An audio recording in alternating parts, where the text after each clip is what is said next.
దైవజనులకు కూడా కృతజ్ఞతలు తెలియజేస్తున్నాను. దైవజనులు బెన్నీ గారు, మా అంకుల్ గారు, వారు వీరు చాలా మంచి స్నేహితులు అని విన్నాను. ఒకటి రెండు సార్లు కలిశాను కూడా ఇంతకుముందు. సో అటువంటి సీనియర్ పాస్టర్స్తో, సీనియర్ దైవజనులతో కలిసి పంచుకోవటం, నా మనసులో ఉన్నటువంటి విషయాలను కూడా వారి సేవా ఫలంలో నేను భాగస్తుని అవటం చాలా సంతోషంగా ఉంది. అయితే ఈరోజు సాయంకాలం చెప్పే విషయాలు మీకేవి కొత్తవిగా ఏమీ ఉండవు.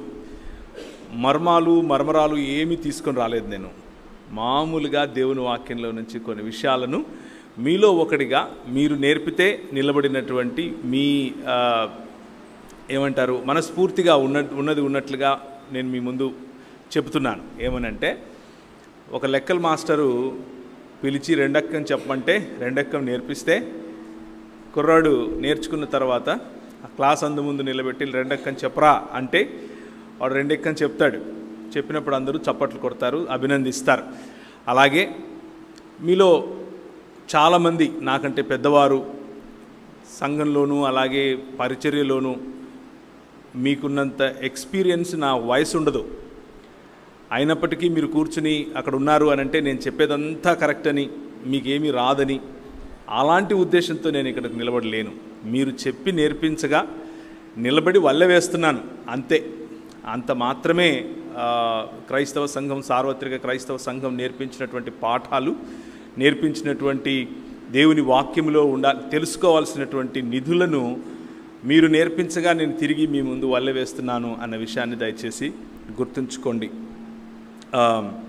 అది మనస్ఫూర్తిగా ఆ హృదయంతోనే మీ ముందుకు నేను వస్తున్నాను. ఇకపోతే ఈరోజు రేపు సాయంత్రం మనము మాట్లాడుకోబోయేటటువంటి మాటలు దేవుని వాక్యమునకు చుట్టుపక్కల ఉంటాయి. అంటే ప్రతిసారి దేవుని వాక్యమే మాట్లాడుకుంటాం కదా అని అంటాం, కానీ దేవుని వాక్యంలో నుండి వేరు వేరు అంశాలను మనం మాట్లాడుకుంటాం. కానీ ఈరోజు మరియు రేపు సాయంకాలం మనం మాట్లాడుకునే విషయాలు దేవుని వాక్యమును గురించే ఉంటాయి. దేవుని వాక్యము మనకు ఎందుకు ఇంత ప్రాముఖ్యం, దాని ప్రాధాన్యత ఏమిటి అన్న విషయాల్ని మనం చూసే ప్రయత్నం చేస్తాం. ఆ చూసే క్రమంలో మనకు దేవుడిచ్చినటువంటి అవకాశాలను లేదా దేవుడిచ్చినటువంటి దేవుని మాటలను మనం గుర్తు చేసుకుంటాం. బైబిల్ గ్రంథంలో మొదటి అధ్యాయం నుంచి చూస్తే దేవుని మాటే ప్రాముఖ్యంగా మనకు కనిపిస్తుంది. బైబిల్ గ్రంథంలో ఆదికాండం మొదటి అధ్యాయంలో దేవుడు పలకటం, ఆ పలికినటువంటి దాన్ని, ఆ మాటను ఆధారం చేసుకునే సృష్టి క్రమం అంతా ఉద్భవించటం మనం చూస్తాం. సృష్టి క్రమాన్ని ఉద్భవింపజేసినటువంటి దేవుని మాట, సృష్టి క్రమాన్ని తన మాట చేత నిర్మించినటువంటి దేవుని యొక్క వాక్యమును గురించి మనం తెలుసుకోబోతున్నాం. దాని యొక్క ప్రాధాన్యతను మనం తెలుసుకోబోతున్నాం. ప్రభు అయిన యేసుక్రీస్తు ఈ లోకంలోనికి మానవుడిగా, మీలాగా నాలాగా రక్తమాంసములు కలిగినటువంటి దేవుని స్వరూపము మరియు పోలిక చొప్పున ఉన్నటువంటి మానవులను ప్రేమించి వారి వలె మానవత్వమును ధరించుకుని మన మధ్యకు వచ్చినటువంటి కృపాసత్య సంపూర్ణుడు ఒకసారి ఆయన పరిచర్యకు సిద్ధపడిన తర్వాత, ఉపవాసం ఉండి పరిచర్యలో పరిశుద్ధాత్ముని చేత అభిషేకింపబడి, పరిశుద్ధాత్ముని చేత నడిపింపబడి అరణ్యములో 40 దినాలు ఉన్న సమయంలో, ఆ 40 దినాలు సాతాను ప్రభువును శోధించినప్పుడు 3 ప్రశ్నలను, లేకపోతే సారాంశ రూపంగా చెప్పినటువంటి, అంటే ఆ 3 మాటలు మాట్లాడేసి వెళ్ళిపోయింది అని కాదు. ఆ 40 దినాలు ఆ సారాంశము 3 మాటల్లో మార్కు సువార్త అలాంటి సువార్థికులు రాయటం మనం చూస్తాం. ఆ సువార్థికులు రాసినటువంటి మాటల్లో 3 ముఖ్యమైనటువంటి అంశాలు మనకు కనిపిస్తాయి. ఒకటి భోజనానికి సంబంధించినటువంటిది, రెండవది ఆరాధనకు సంబంధించినటువంటిది, మూడవది అధికారానికి సంబంధించినటువంటిది. ఆ 3టిని కూడా, ఆ 3 ప్రశ్నలను కూడా, ఏ 3 ప్రశ్నలైతే ఆదాము దేవుని వాక్కును విని ప్రతి సాయంకాలము ప్రతి సంధిపూట ప్రభు అయిన యేసుక్రీస్తు ఆయనతో మాట్లాడటానికి ఏదేను తోటలో వచ్చినప్పుడు ఆయన విన్నటువంటి మాటలను గుర్తుంచుకొని, ఆ మాటల ద్వారా తనను పాలించేటటువంటి తన ప్రభువు యొక్క తన ప్రభువుకు అధీనుడై ఉండాలా, లేకపోతే ఈ లోక మర్యాదను తీసుకుని వస్తున్నటువంటి వేరొక వాడికి అధీనుడై ఉండాలా అన్నటువంటి ఈ తర్జన భర్జనలో ఆదాము ఎన్నుకున్నాడు సాతాను యొక్క మాటను, లేకపోతే వాక్యాన్ని వినటానికి. ఆ మాట పట్టుకున్నాడు, మరణాన్ని కొని తెచ్చుకున్నాడు. ఆ మాట పట్టుకున్నాడు, దేవుని నుంచి దూరమయ్యాడు. ఆ మాట పట్టుకున్నాడు, దేవుని యొక్క సన్నిధి నుండి దూరమయ్యాడు. ఆ మాటను పట్టుకున్నాడు, పాపము లేకపోతే విగ్రహారాధన అనేటటువంటి ఊబిలో ఇరుక్కుపోయాడు. ఎందుకు అనంటే దేవుని మాట కంటే సాతాను చెప్పినటువంటి అబద్ధాన్ని ఎక్కువగా నమ్మాడు కాబట్టి, దానికి లోబడ్డాడు కాబట్టి, దానికి లోబడిన కారణం చేత దేవునికి ఇవ్వాల్సినటువంటి స్థలాన్ని దేవునికి ఇవ్వకుండా తను స్వయంగా తీసుకునే ప్రయత్నం చేశాడు. కాబట్టి రెంటికి చెడ్డ రేవడి అని మనం ఎలా అంటామో అలా దేవునివాడు కాలేకపోయాడు, స్వయంగా దేవుడు కాలేకపోయాడు. ఈ కారణం చేత మనం గుర్తుంచుకోవాల్సినటువంటి విషయం ఏమిటి అని అంటే, ప్రభువు మనతో ఈరోజు సాయంకాలం మాట్లాడుతున్నటువంటి మాట, ఆ 3 ప్రశ్నలు, ఆదాముకు ఏవైతే 3 ప్రశ్నలు ఉన్నాయో ఆ 3 ప్రశ్నలు మన ప్రభువుకు వేసినప్పుడు మన ప్రభువు ఆ ప్రశ్నలకు సమాధానం వాక్యముతో ఇచ్చాడు. ఆ ప్రభువు ఆ ప్రశ్నలకు సమాధానాన్ని వాక్యము ద్వారా ఇచ్చాడు. వాక్యాన్ని కోట్ చేస్తూ ఇచ్చాడు. వాక్యము ఎందుకు ఇంత ప్రాముఖ్యం, వాక్యము ఎందుకు ఇంత ప్రధానం అని గనక ఆలోచిస్తే, వాక్యము మనలను ఈ లోక మర్యాద నుండి విడిపిస్తుంది. ఈ లోక మర్యాదతో పోరాడటం నేర్పిస్తుంది. ఈ లోక మర్యాదలో విజేయులమై జీవించటం నేర్పిస్తుంది. 3 ప్రశ్నలు ఆదాము ఓడిపోయాడు. 3 ప్రశ్నలు కడపటి ఆదాము, నీవు నేను అనుసరించాల్సినటువంటి ఆదాము గెలిచాడు. సో వాక్యము మనలను గెలిచేలా చేస్తుంది. గెలిచేలా చేయటానికి మన చేతినివ్వబడినటువంటి 66 పుస్తకాలు ఏవైతే ఉన్నాయో వాటి యొక్క సారాంశము, ఆ సారాంశము మనల్ని జీవింపచేస్తుంది అనేటటువంటి అంశాన్ని నేను ఈరోజు మీతో పంచుకోబోతున్నాను. కొన్ని విషయాలు మనం తెలుసుకుంటాం. చారిత్రక నేపథ్యంలో కూడా కొన్ని విషయాలు చూస్తాం. బైబిల్ అధ్యయన నేపథ్యంలో కూడా చూస్తాం. మొన్న నేను ఒక 10 రోజుల క్రితం, ఈ రోజుకు 10 రోజులు అనుకుంటాను, 10 రోజుల క్రితం వరకు కూడా నేను యుఎస్లో ఉన్నాను, అమెరికాలో షికాగో ప్రాంతంలో ఉంటాను నేను. అలాగే డాలస్ ప్రాంతంలో మాకు సంబంధించినటువంటి వ్యాపారం ఉంటుంది. మా పెద్ద పాపను స్కూలుకు పంపించడానికి ఒక స్కూల్లో చేర్పించడానికి వెళ్ళటానికి ముందుగా నాకు తెలిసినటువంటి ఒక డాక్టర్ గారికి ఫోన్ చేశాను. అన్న, ఇట్లా పెద్ద పాపను స్కూల్లో చేర్పిద్దాం అనుకుంటున్నాను అని చెప్తే, ఏ స్కూల్లో చేద్దాం అనుకుంటున్నావు అన్నాడు. ఆయన అనుకున్నాడు నేను ఇండియాలో ఏదైనా స్కూల్కి పంపించాలేమో అందుకు అడుగుతున్నానేమో అనుకున్నాడు. లేదన్నా, నేను షికాగోలో ఉన్నాను. ఆయన పెద్దవారు, చాలా పెద్దవారు, మన గౌరవ పాస్టర్ గారి యొక్క వయసున్నవారు, అక్కడ చాలా ఏండ్లుగా ఉంటున్నారు. ఆయనతో మాట్లాడితే ఆయన అన్నాడు, అర్రే నువ్వు చాలా తప్పు చేస్తున్నావు అన్నాడు. ఏంటన్నా, ఏమైంది అని అడిగాను. లేదు, అమెరికాలో పిల్లల్ని చదివించడం ఏంటి, నువ్వు చాలా తప్పు చేస్తున్నావు. ఇక్కడున్న మేమే తీసుకెళ్ళి ఇండియాలో చదివిస్తాము, నువ్వేమో ఇక్కడికి తీసుకొచ్చి ఇక్కడ చదివిస్తానంటావేంటి అని అడిగాడు. అంటే లేదన్నా, పాప చదువుకుంటానంటుంది ఇక్కడ, అందుకు ఇక్కడ వేద్దామంటే ఆయన 2 కథలు చెప్పాడు, 2 జరిగిన విషయాలు చెప్పాడు. మొదటిది, ఆయన దగ్గరికి వచ్చేటటువంటి పేషెంట్స్లో ఒక పేషెంట్ ఈ విధంగా అన్నాడంట, నా మనవరాలుని ఎప్పుడైనా మీ దగ్గరికి తీసుకొని రావచ్చా అని అడిగాడట. అడిగితే ఈయన, నీ మనవరాలేంటి, నేను మామూలు జనరల్ ఫిజిషియన్ కదా, ఆమెను ఒకవేళ పీడియాట్రిషియన్కు చూపిస్తారేమో చూపించండి, నేను జనరల్ ఫిజిషియన్ కదా అన్నాడు. అంటే కాదు, మామూలు ఫిజిషియన్స్ సరిపోరు, నీలాంటి వాళ్ళే కరెక్ట్ మా మనవరాలతో మాట్లాడటానికి అని అడిగాడు. సరే, ఏంటి విషయం చెప్పండి అని అడిగితే, ఆమె మొన్న స్కూల్కి వెళ్ళి, స్కూల్లో పెద్ద స్కూల్స్ ఉంటాయి, పెద్ద స్కూల్స్, వాటి గ్రౌండ్స్ కానివ్వండి, తర్వాత హాల్స్ కానివ్వండి, మల్టీపర్పస్ హాల్స్ కానివ్వండి, ఇవన్నీ కూడా చాలా పెద్దగా ఉంటాయి.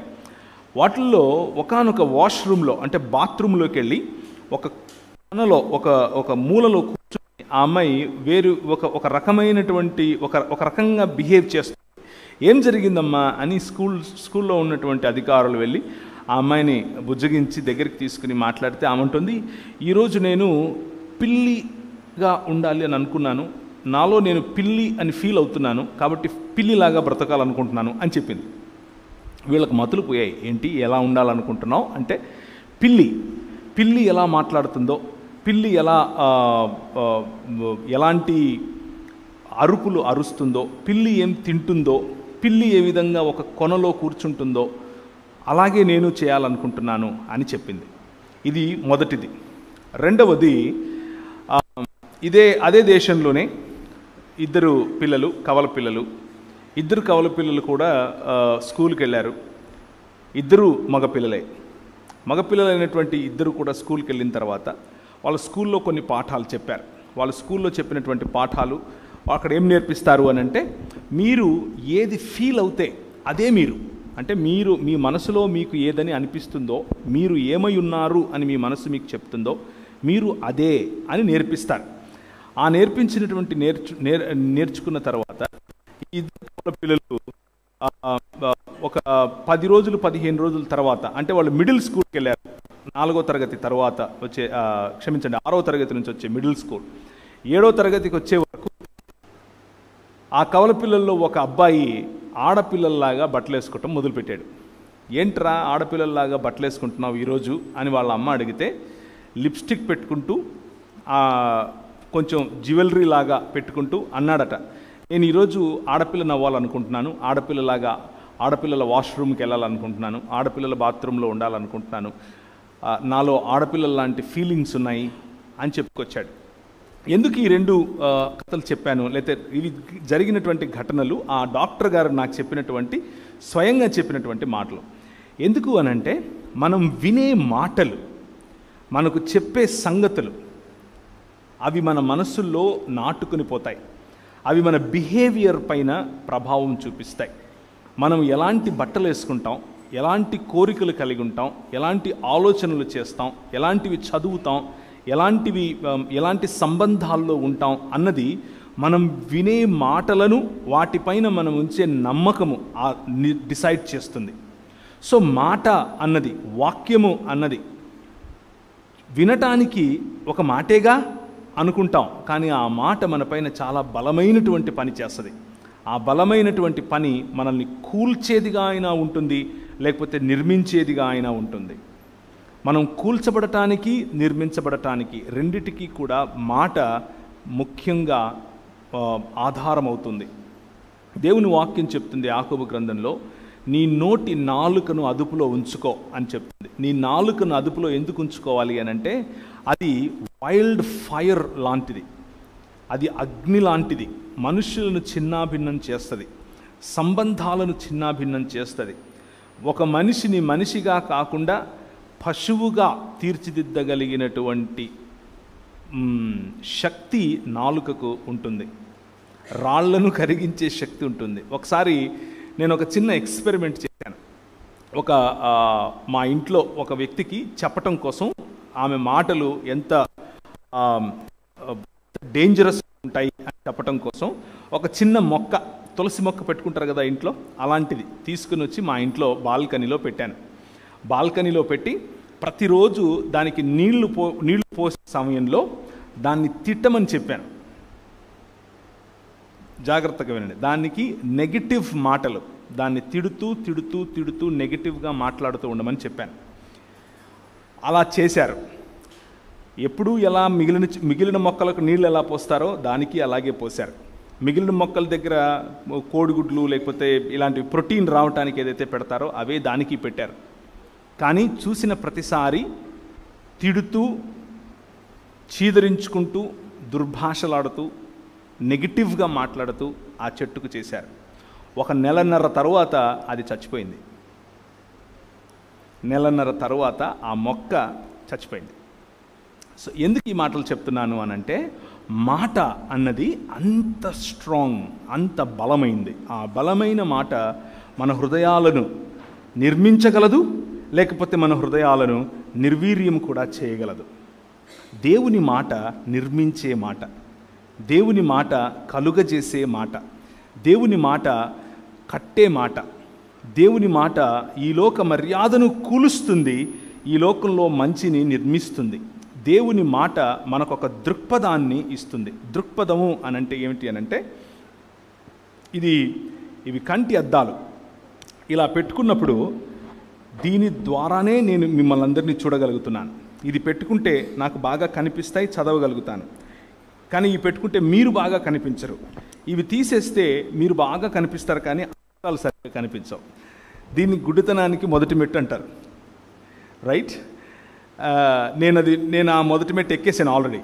సో ఎందుకు ఈ మాట చెప్తున్నానంటే, ఇవే కంటి అద్దాలు నలుపు రంగులో ఉంటే అంతా నల్లగా కనిపిస్తుంది. ఇవే అద్దాలు ఎరుపు రంగులో ఉంటే అంతా ఎరుపు రంగులోనే ఉంటాయి. మనకున్న సామెతను గుర్తు చేసుకుంటే, కామెర్లు ఉన్నవాడికి లోకమంతా పచ్చగానే కనిపిస్తుంది. దృక్పథము అంటే కంటద్దాలతో సమానం. ఈ దేవుని వాక్యము మనకు దృక్పథంలా పనిచేస్తుంది. ఈ ప్రపంచాన్ని చూడటానికి ఒక ఫ్రేమ్ వర్క్ ఇస్తుంది. ఈ ప్రపంచాన్ని అర్థం చేసుకోవటానికి ఒక మంచి కంటి అద్దాల్లాగా పనిచేస్తుంది.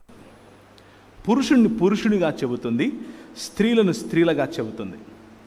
పురుషుణ్ణి ఎలా గౌరవించాలో నేర్పిస్తుంది, స్త్రీని ఎలా గౌరవించాలో నేర్పిస్తుంది.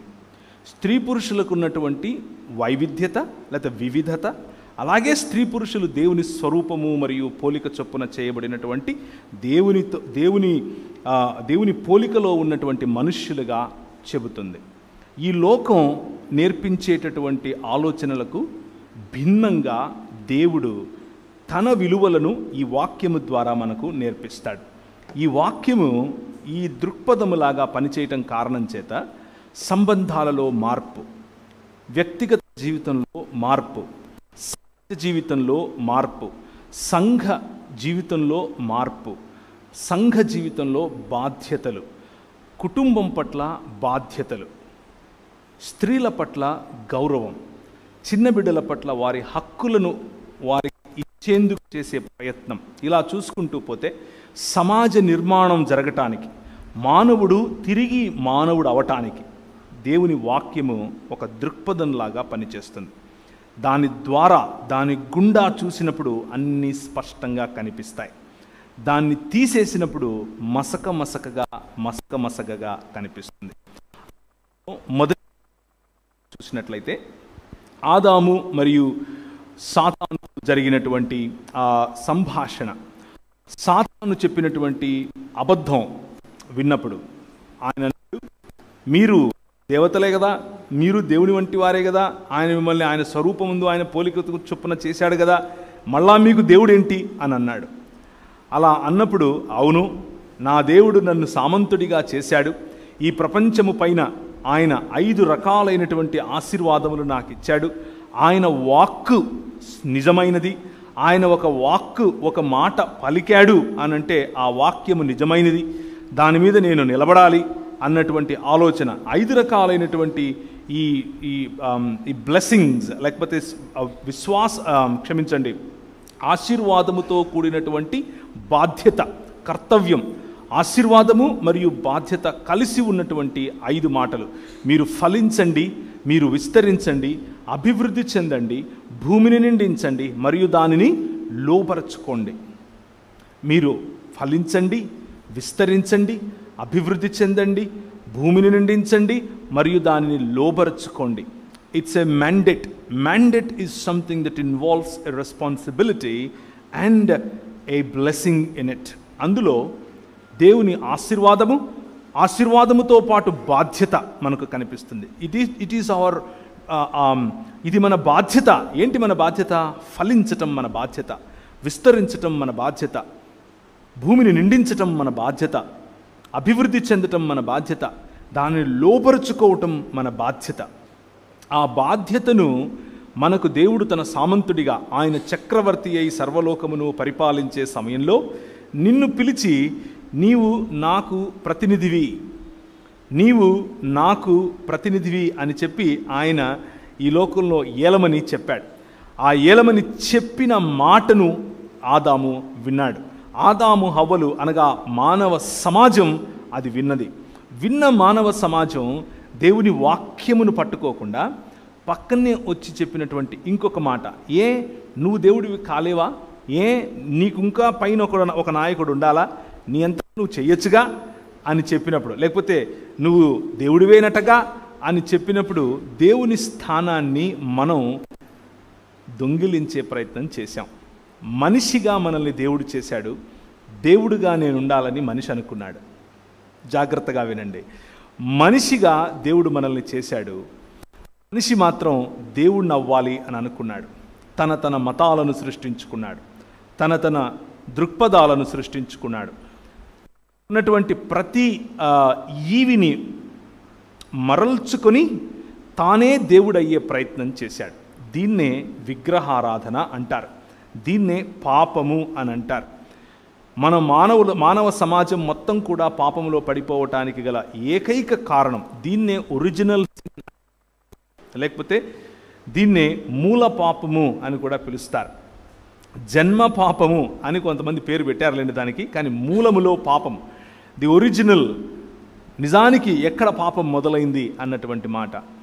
దేవుడిచ్చినటువంటి స్వాతంత్రాన్ని, దేవుడిచ్చినటువంటి సామంతత్వాన్ని, దేవునికి సామంతుడిగా ఈ ప్రపంచాన్ని ఏలేటటువంటి బాధ్యతను మరియు ఆశీర్వాదాన్ని తూలనాడి నా అంతకు నేనే అటానమస్గా బ్రతుకుతాను అని నిర్ణయించుకున్నటువంటి ఈ ఆలోచన, ఈ దృక్పథం, అంటే ఎర్రగా కనిపించే కళ్ళజోడు పెట్టుకున్నాడు. ఎర్రగా కనిపించే కళ్ళజోడు పెట్టుకున్నాడు కాబట్టి ప్రపంచాన్ని ఎర్రగా చూడటం మొదలుపెట్టాడు. ప్రపంచాన్ని ఎర్రగా చూడటం మొదలుపెట్టాడు కాబట్టి పాపం అనగా దేవుణ్ణి తిరస్కరించినటువంటి ఆ పని చేసిన మొదటి రోజే తన భార్యను తృణీకరించాడు. రిలేషన్షిప్స్లో ప్రాబ్లం వచ్చింది. తన భార్యను తనకంటే తక్కువదిగా చూశాడు. అధికారంలో ప్రాబ్లం వచ్చింది. దేవుడు మనిషికి అధికారం ఇచ్చాడు. దేనిపైన అధికారం ఇచ్చాడు? సర్వ పక్షులపైన, జంతువులపైన, భూమిపైన ప్రాకు జీవులపైన, చెట్లపైన, పండ్లపైన, every produce that the earth brings out, భూమి ఆకాశములను సృజించినటువంటి యెహోవా. 115వ కీర్తన ఒకసారి తీస్తారా? 115వ కీర్తన 16వ వచనం. 115వ కీర్తన 16వ వచనం. ఆకాశములు యెహోవా వశములు, భూమిని ఆయన నరులకు ఇచ్చి ఉన్నాడు. నరులకు అధికారముతో ఇచ్చాడు. దాన్ని ఏలండి అని అన్నాడు, దాన్ని లోబరుచుకోండి అని అన్నాడు. పెత్తనం చేయండి అని చెప్పలేదు.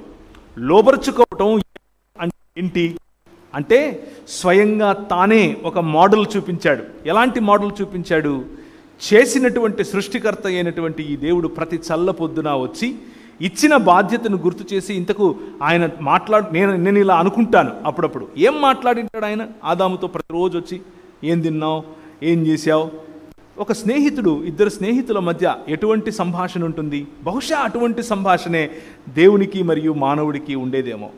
దేవాది దేవుడైనటువంటి ఆదిలో వాక్యముగాను, వాక్యము దేవుని యొద్ద దేవుడై ఉన్నటువంటి ఆ దేవుడు, ఆయన అదే చోట్లో వచ్చి ఆదాముతో మాట్లాడుతూ బహుశా అనుంటాడు, నీకు నేను రెండు పనులు ఇచ్చాను. ఎక్కడుందది? 2వ అధ్యాయం, ఆదికాండం 2వ అధ్యాయం 15-16 వచనాలు. ఆదికాండం 2వ అధ్యాయం 15-16 వచనాలు. మరియు దేవుడైన యెహోవా నరుని తీసుకొని ఏదేను తోటను సేద్యపరచుటకును కాచుటకును, రెండు మీరు ఏలటం, ఈ భూమిని ఏలటం అంటే ఏంటంటే నేను ఈ ప్రపంచాన్ని చేశాను. చేసిన ఈ ప్రపంచం ఎలా ఉంది? ఆదికాండం 1వ అధ్యాయంలో మొదటి 2-3 వచనాల్లో మనకు కనిపిస్తుంది. భూమి నిరాకారముగాను శూన్యముగాను ఉన్నది. శూన్యముగాను నిరాకారముగాను ఉన్నటువంటి ఆ భూమి పైన ఒక క్రమాన్ని చేశాడు, తన మాట ద్వారా చేశాడు. కలుగును గాక అన్నాడు, కలిగింది. నీళ్లు కలుగును గాక అన్నాడు, కలిగాయి. దాన్ని ఏమంటారు? చెట్లు కలుగును గాక అన్నాడు, చెట్లు. రాత్రికొకటి ఉదయానికొకటి వెలుగు కలుగును గాక అన్నాడు, వెలుగు. ఇలా చూసుకుంటూ పోతే తన మాట చేత సర్వాన్ని సృష్టించినటువంటి దేవుడు ఆ భూమి పైన ఒక క్రమాన్ని నిర్మించాడు. ఆ క్రమం ఏమిటి? ఏదేను తోట అనే క్రమం. తన మాట చేత పనివాడైనటువంటి దేవుడు తోటమాలి అని తనను తాను పిలుచుకునేటటువంటి దేవుడు ఆ భూమిపైన ఒక క్రమాన్ని నిర్మించాడు. నదులు ఎక్కడ ప్రవహించాలో అక్కడ ప్రవహిస్తున్నాయి. ఈవులు ఎవరికి ఏవి దక్కాలో అవి దక్కుతున్నాయి. పశుపక్షాదులన్నీ సుభిక్షంగా ఉన్నాయి. పండ్లు, కాయగూరలు వంటివి ప్రతి ఒక్కటి ఎక్కడెక్కడ అమర్చాలో అక్కడక్కడ అమర్చాడు. ముళ్ళ తుప్పలు లేవు, ముళ్ళ చెట్లు లేవు. ఏం పర్యవసానం ఉంది ఆయన చేసినటువంటి సృష్టిలో అనంటే క్రమము అనే పర్యవసానం ఉంది.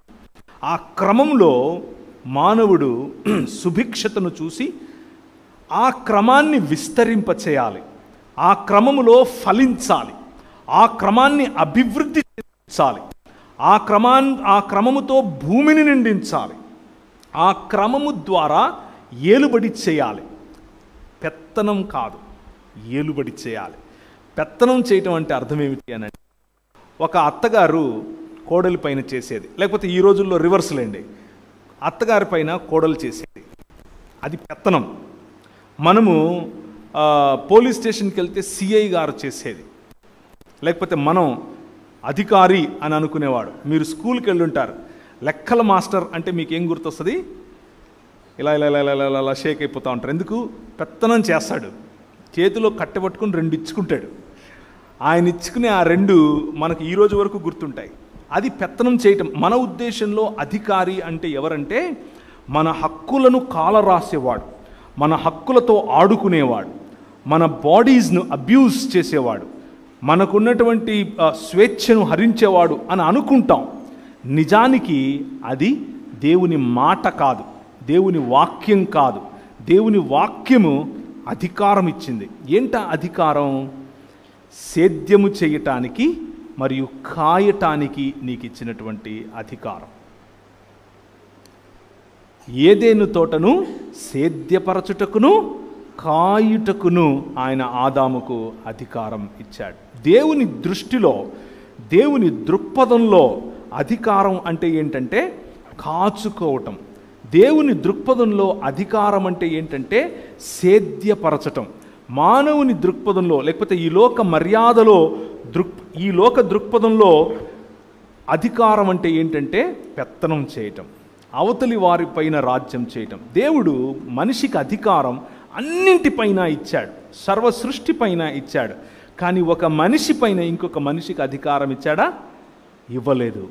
ఒక్కసారి దేవుణ్ణి తిరస్కరించిన వెంటనే, అనగా దేవుని వాక్యమును నమ్మక, దేవుని వాక్యమును పక్కన పెట్టి, దేవుని మాటను విశ్వసించక, దేవుని మాట అనుసారంగా బ్రతకాలన్న ఆలోచన కోల్పోయి, తన స్వచిత్తము లేకపోతే లోక మర్యాద అనగా సాతాను యొక్క ఆలోచనను ఎప్పుడైతే నమ్మాడో, ఎప్పుడైతే దాని వైపుకు మొగ్గు చూపాడో, ఒక మనిషిగా ఉన్నటువంటి ఆదాము, దేవుడు మనిషిని సృష్టించెను, స్త్రీనిగాను పురుషునిగాను వారిని సృజించెను. వారికి అనగా స్త్రీ పురుషులకు ఆదాము అని పేరు పెట్టాడు. ఆదాము అనంటే కేవలం పురుషుడు కాదు. ఆదాము, ఆదం అంటే మానవ సమాజం, లేకపోతే స్త్రీ పురుషులు అని అర్థం. ఇది హెబ్రీ భాషలో ఉన్నటువంటి మాట. ఆ మానవుడు తనలో భాగమైనటువంటి, తనకు సమానమైనటువంటి, సాటి అయిన సహాయకురాలైనటువంటి స్త్రీని తక్కువగా చూడటం మొదలుపెట్టాడు. ఇదిగా నువ్వు ఇచ్చావుగా, మొదలెట్టింది ఈ అమ్మాయి అని బ్లేమ్ గేమ్ మొదలుపెట్టాడు. దృక్పథం మారింది, సంబంధం మారింది. దృక్పథం మారింది, మాటలు మారాయి. మాట దేవుడిదైతే పాట పాడటం మొదలుపెట్టాడు. ఏమని ఒకసారి చూస్తారా? 2వ అధ్యాయము ఆదికాండం. పాట పాడాడు. ఇది ప్రపంచంలో మానవుల్లో మొట్టమొదటి డ్యూయట్ సాంగ్, మొట్టమొదటి రొమాంటిక్ డ్యూయట్ సాంగ్. మొట్టమొదటి మానవుడు తన మొట్టమొదటి భార్యకు పాడినటువంటి మొట్టమొదటి పాట చూడండి ఏమని ఉంది ఇక్కడ. 2వ అధ్యాయము 23. అప్పుడు ఆదాము, చదవమ్మా. అప్పుడు ఆదాము ఇట్లా, నేను నా ఎముకలలో ఒక ఎముక, నా మాంసములో మాంసము, ఇది నరుల నుండి తీయబడిన గనుక నారి అనబడును. కవిత్వం చెప్తున్నాడు, రిథమిక్గా రైమ్తో మాట్లాడుతున్నాడు ఇక్కడ. భార్య పట్ల గౌరవం చూడండి, భార్య పట్ల సమానత్వం చూడండి. భార్యను ఎంత ఆలింగనం చేసుకుంటున్నాడు, ఆమె సౌందర్యాన్ని చూసి డ్యూయెట్ పాడుతున్నాడు ఇక్కడ. కానీ దృక్పథం మారింది. ఒక్కసారి వాక్యము అనేటటువంటి దృక్పథం నుంచి బయటకు వచ్చి లోక మర్యాద అనే దృక్పథం పెట్టుకున్నాడు. ఇదిగో నువ్వు ఇచ్చావుగా, ఈమె చెప్పింది చేయాల్సి వచ్చింది అని మొదలుపెట్టాడు. తన కుమారుడు పుట్టాడు, జలసి, ఇద్దరు చంపుకోవటం, కయీను హేబేలును చంపటం. ఇలా చూసుకుంటూ పోతే సమాజం, మానవ సమాజం దేవునికి దూరం అయ్యే కొద్దీ దృక్పథములో మార్పు వచ్చే కొద్దీ దేవుని వాక్యము కాకుండా, దేవుని మాట కాకుండా, దేవుని యొక్క ఆజ్ఞ కాకుండా, దేవుని యొక్క కట్టడ కాకుండా, దేవుని యొక్క సన్నిధిని విడిచిపెట్టగలిగినంత ధైర్యమునిచ్చేటటువంటి లోక మర్యాదకు లోబడ్డారు. జీవితం తుంపనాశనం అయింది. దాన్నే మనం ఏమంటామంటే ఒరిజినల్ సిన్ అని అంటాం, మూల పాపము అని పిలుస్తాం. మన స్వభావ సిద్ధంగా పాపులం. ఎందుకు అనంటే దేవుని వాక్యము అనేటటువంటి దృక్పథములో కాకుండా ఈ లోక మర్యాద అనేటటువంటి దృక్పథంలో బ్రతకటానికి ఇష్టపడ్డాం కాబట్టి. దాని నుంచి జరిగేటటువంటి పర్యవసానమే ఈరోజు మన జీవితాల్లో వస్తున్నటువంటి మార్పులు. దేవుని వాక్యము దేవుని హృదయంలో నుండి వెలువడేటటువంటి మాటలు. దేవుని వాక్యము ఆయన కార్యాచరణకు సంబంధించినటువంటి మాటలు. దేవుని మాటలు సృష్టిని నడిపించేటటువంటి, సృష్టిని సృష్టించి మరియు నడిపించేటటువంటి మాటలు. దేవుని మాటలు ఆయన సంకల్పాన్ని మనకు తెలియజేసేటటువంటి మాటలు. దేవుని మాటలు దేవుని రాజ్యాంగం అన్న విషయాన్ని మనం మర్చిపోకూడదు. ఈ మాటలు గనక మనం అర్థం చేసుకుంటే, దేవుని మాటలను గనక మనం పట్టుకోగలిగితే, అనగా వాక్యమును గనక మనం పట్టుకోగలిగితే దేవుని హృదయం అర్థమవుతుంది. నెంబర్ 1.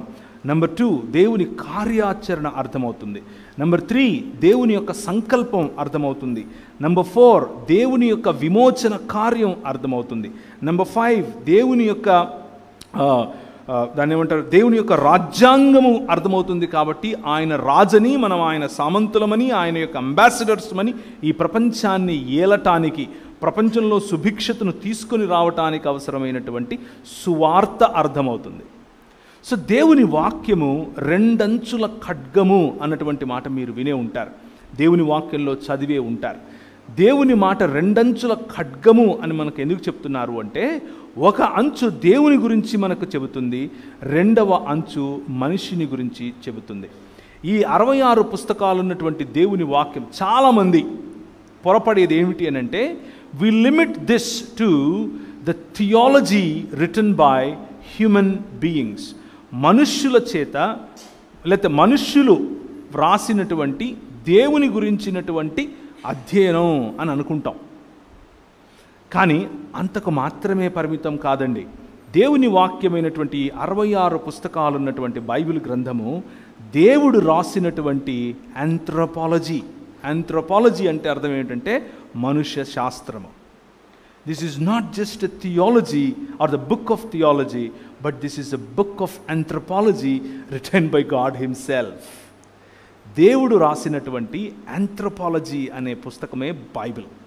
సో ఈ రెండంచుల ఖడ్గం, ఒకటి దేవుని మనకు అర్థం చేసేలా చేస్తుంది, దేవుని సంకల్పాన్ని అర్థం చేసేలా చేస్తుంది, దేవుని హృదయాన్ని అర్థం చేసేలా చేస్తుంది, దేవుడు మనకిచ్చినటువంటి పిలుపుని అర్థం చేసేలా చేస్తుంది, దేవుడు మనకిచ్చినటువంటి అధికారాన్ని అర్థం చేసుకునేలా చేస్తుంది. రెండవదిగా మనిషి ఏమై ఉన్నాడో చెప్తుంది. మనిషికి ఉండాల్సిన సంబంధం గురించి చెప్తుంది. నువ్వు మనిషివి, నువ్వు పిల్లివి కాదు అని చెప్తుంది. పురుషుడితో నువ్వు పురుషుడివి, స్త్రీవి కాదు అని చెప్తుంది. స్త్రీతో నువ్వు స్త్రీవమ్మ, మాతృమూర్తివి, నువ్వు పురుషుడివి కాదు అని చెప్తుంది. వివిధత ఉన్నప్పటికీ మీరు ఒక్క మానవుడు అని నేర్పిస్తుంది. కనికరము గురించి చెబుతుంది, ప్రేమను గురించి చెబుతుంది, విశ్వాసమును గురించి చెబుతుంది, విశ్వాస్యతను గురించి చెబుతుంది, నమ్మకత్వమును గురించి చెబుతుంది. ఇలా ఎందుకు చెబుతుంది అనంటే, the relationship between man and man, మనుషునికి మనుషునితో ఉండాల్సిన సంబంధమును నేర్పించే పుస్తకమే 66 పుస్తకాలు ఉన్నటువంటి బైబిల్ గ్రంథం. వాక్యము, దేవుని వాక్యము మనిషిని మనిషిగా చేస్తుంది. అదేంటన్నా నేను ఇప్పుడు మనిషి కాదా అని మీరు ప్రశ్న అడగచ్చు. దేవుడు రాసినటువంటి ఈ ఆంథ్రోపాలజీ అనే ఈ పుస్తకం, లేకపోతే మానవ శాస్త్రముగా చదవగలిగినటువంటి ఈ పుస్తకం, దేవుని చేత వ్రాయబడినటువంటి మానవ శాస్త్రము ఏం నేర్పిస్తుంది అంటే ఒక మనిషి ఎలా బ్రతకాలో చెబుతుంది. నువ్వు మనిషిగా లేకపోవటానికి గల కారణం ఏమిటి అని అంటే, లేకపోతే మనిషిగా అనుకుంటూ ఉన్నప్పటికీ 100% మానవుడిగా బ్రతకలేనటువంటి పరిస్థితి ఎందుకుంది అని అంటే, ఏ రోజైతే మనం దేవుణ్ణి తిరస్కరించామో. నేనెప్పుడు దేవుణ్ణి తిరస్కరించాను అంటారా? నేనెప్పుడు దేవుణ్ణి తిరస్కరించలేదే. నేను చాలా భక్తిగా ఉన్నాను కదా, నేను ప్రతి ఆదివారం సంఘానికి వస్తాను, సంఘ బల్ల ఆరాధనలో నేను పాల్గొంటాను, నేను కానుకలు వేస్తాను, నేను సువార్త పరిచర్యకు వెళతాను, ఇదంతా చేస్తున్నాను కదా, దేవుణ్ణి తిరస్కరించడం ఏంటి అన్న ప్రశ్న మీలో రావచ్చు. ఒక చిన్న ఉదాహరణ చెప్తాను. నాకు పెళ్లి చేసుకోవాలి అన్నటువంటి సమయం వచ్చింది. మా పాస్టర్ గారు పిలిచి, అయ్యా మా బిడ్డను నీకు ఇచ్చి పెళ్లి చేయాలనుకుంటున్నాము, మీ అమ్మ ఫోన్ నెంబర్ ఇస్తే నేను మాట్లాడతాను అని అన్నాడు. సరే అని చెప్పి మా అమ్మకు నేను ఫోన్ చేశాను. నేను అప్పుడు మధ్యప్రదేశ్లో మిషనరీగా ఉన్నాను. మధ్యప్రదేశ్లో నేను 11 సంవత్సరాలు దేవుని పరిచర్య మిషనరీగా చేశాను. కోయా, గోండు, కోర్కు, బిలాలా ఇలాంటి అలాగే ముస్లింలు ఇలాంటి జాతుల మధ్యలో నేను పరిచర్య చేశాను. అలా పరిచర్య చేసే క్రమంలో మా పాస్టర్ గారు నాతో ఇలా మాట్లాడినప్పుడు మా అమ్మకు ఫోన్ చేశాను. మా అమ్మకు ఫోన్ చేసి, అమ్మ మరి ఇట్లా మా పాస్టర్ గారు వాళ్ళ అమ్మాయిని ఇచ్చి పెళ్లి చేయాలనుకుంటున్నారు, మరి నీతో మాట్లాడతారంట, నంబర్ ఇస్తాను అని నేను మాట్లాడుతుంటే మా అమ్మ నన్ను ఒక ప్రశ్న అడిగింది. మా అమ్మ 1800 చిల్లరలోనే, అంటే కాకినాడ ప్రాంతానికి కెనడా కదా ఇది, కాకినాడ ప్రాంతానికి కెనడా నుంచి మిషనరీలు వచ్చిన సమయం 1799లో విశాఖపట్నం ప్రాంతంలోనికి మొట్టమొదటిసారిగా మనకు మిషనరీలు వచ్చారు. 1799కి ముందు కూడా బర్తలోమీ గారు, అలాగే ఆయన తర్వాత డానిష్ మిషనరీలు, ఆయన తర్వాత ఎస్పీజీ వారు ఈ గడ్డ మీదకి వచ్చారు. రాయలసీమ మాది కడప, ఆ ఊళ్ళకు 1800 చిల్లరలోనే మిషనరీ సేవలు వచ్చాయి. మిషనరీ సేవల ద్వారా మా కుటుంబాలు, మా అమ్మ తరఫున కుటుంబాలు చాలామంది ప్రభువును అప్పటికే తెలుసుకున్నారు. అంటే మా అమ్మ వాళ్ళ నాయన కూడా క్రైస్తవుడే. అక్కడి నుంచి వస్తున్నటువంటి క్రైస్తవం. మా అమ్మ నాకు ఫోన్లో ఏమని అడిగింది అని అంటే, మనోళ్ళేనా అని అడిగింది. అర్థమవుతుందా? మనం క్రైస్తవులమే, కానీ ఏ దృక్పథం పెట్టుకొని మనిషిని చూస్తాం? మన దృక్పథంలో మార్పు. ఏ దృక్పథం పెట్టుకుంటే మనిషి మనకు మనిషిగా మనవాడుగా కనిపిస్తాడు అనేది ప్రశ్న. మా అమ్మ నన్ను అడిగిన ప్రశ్న ఇది. ఎన్ని సంవత్సరాల క్రైస్తవం? 200 పైచిలకు సంవత్సరాల క్రైస్తవం. నేను పెళ్లి చేసుకుంది 2006లో. 1800 చిల్లరలోనే మా కుటుంబంలో ఉన్నవాళ్ళు క్రైస్తవులు. ఆ తర్వాత మా అమ్మ ఎస్పీజీ సంఘంలో పెరగటం, ఆ తర్వాత క్యాథలిక్గా మారటం, ఆ తర్వాత మళ్ళీ నేను ప్రభువుని నమ్ముకున్న తర్వాత ఆమె కూడా మన ఇవాంజలికల్ ఫెయిత్లోకి రావటం, ఇవన్నీ చాలా జరిగాయి. కానీ అడిగే ప్రశ్న ఏంటి? మనోళ్ళేనా అనింది. నేను తడుముకోకుండా చెప్పాను, మనోళ్ళే అని చెప్పాను. మనోళ్ళు అన్నప్పుడు ఆమె దృక్పథం వేరు, ఆమె దృక్పథం మనోళ్ళు అన్నప్పుడు వేరు, మనోళ్ళు అన్నప్పుడు నా దృక్పథం వేరు. నాకు మనోళ్ళు ఎవరో ఆమెకు తెలియదు, ఆమెకు మనోళ్ళు ఎవరో నాకు తెలుసు. అర్థమవుతుందా? So now let's think about it. వాక్యము ఏం చేస్తుంది అంటే ఈ దృక్పథాన్ని ఇస్తుంది. మనిషిని మనిషిగా స్వీకరించటం నేర్పిస్తుంది. మన అన్న పదానికి మనిషి అన్న పదంతో ముడిపెట్టి మరీ చూడటం నేర్పిస్తుంది. క్రైస్తవ సమాజం ఈరోజు, క్రైస్తవ సమాజానికి, ముఖ్యంగా ఆంధ్రప్రదేశ్ తెలంగాణలో ఉన్నటువంటి క్రైస్తవ సమాజానికి పట్టినటువంటి బూజు, దరిద్రం ఏంటి అని అంటే ఈ మనోళ్ళేనా అనే ఆలోచన. ఈ ఆలోచన, ఈ దృక్పథం రక్షింపబడ్డాం అనుకుంటూ ఇదే అద్దాలు పెట్టుకొని తిరుగుతూ ఉంటారు. 66 పుస్తకాలు ఉన్నటువంటి ఈ బైబిల్ మనకు ఒక దృక్పథాన్ని ఇస్తుంది. ఏం దృక్పథాన్ని ఇస్తుంది అని అంటే, ఇప్పుడు క్రీస్తునందు యూదుడని యూదేతరుడని తేడా లేదు.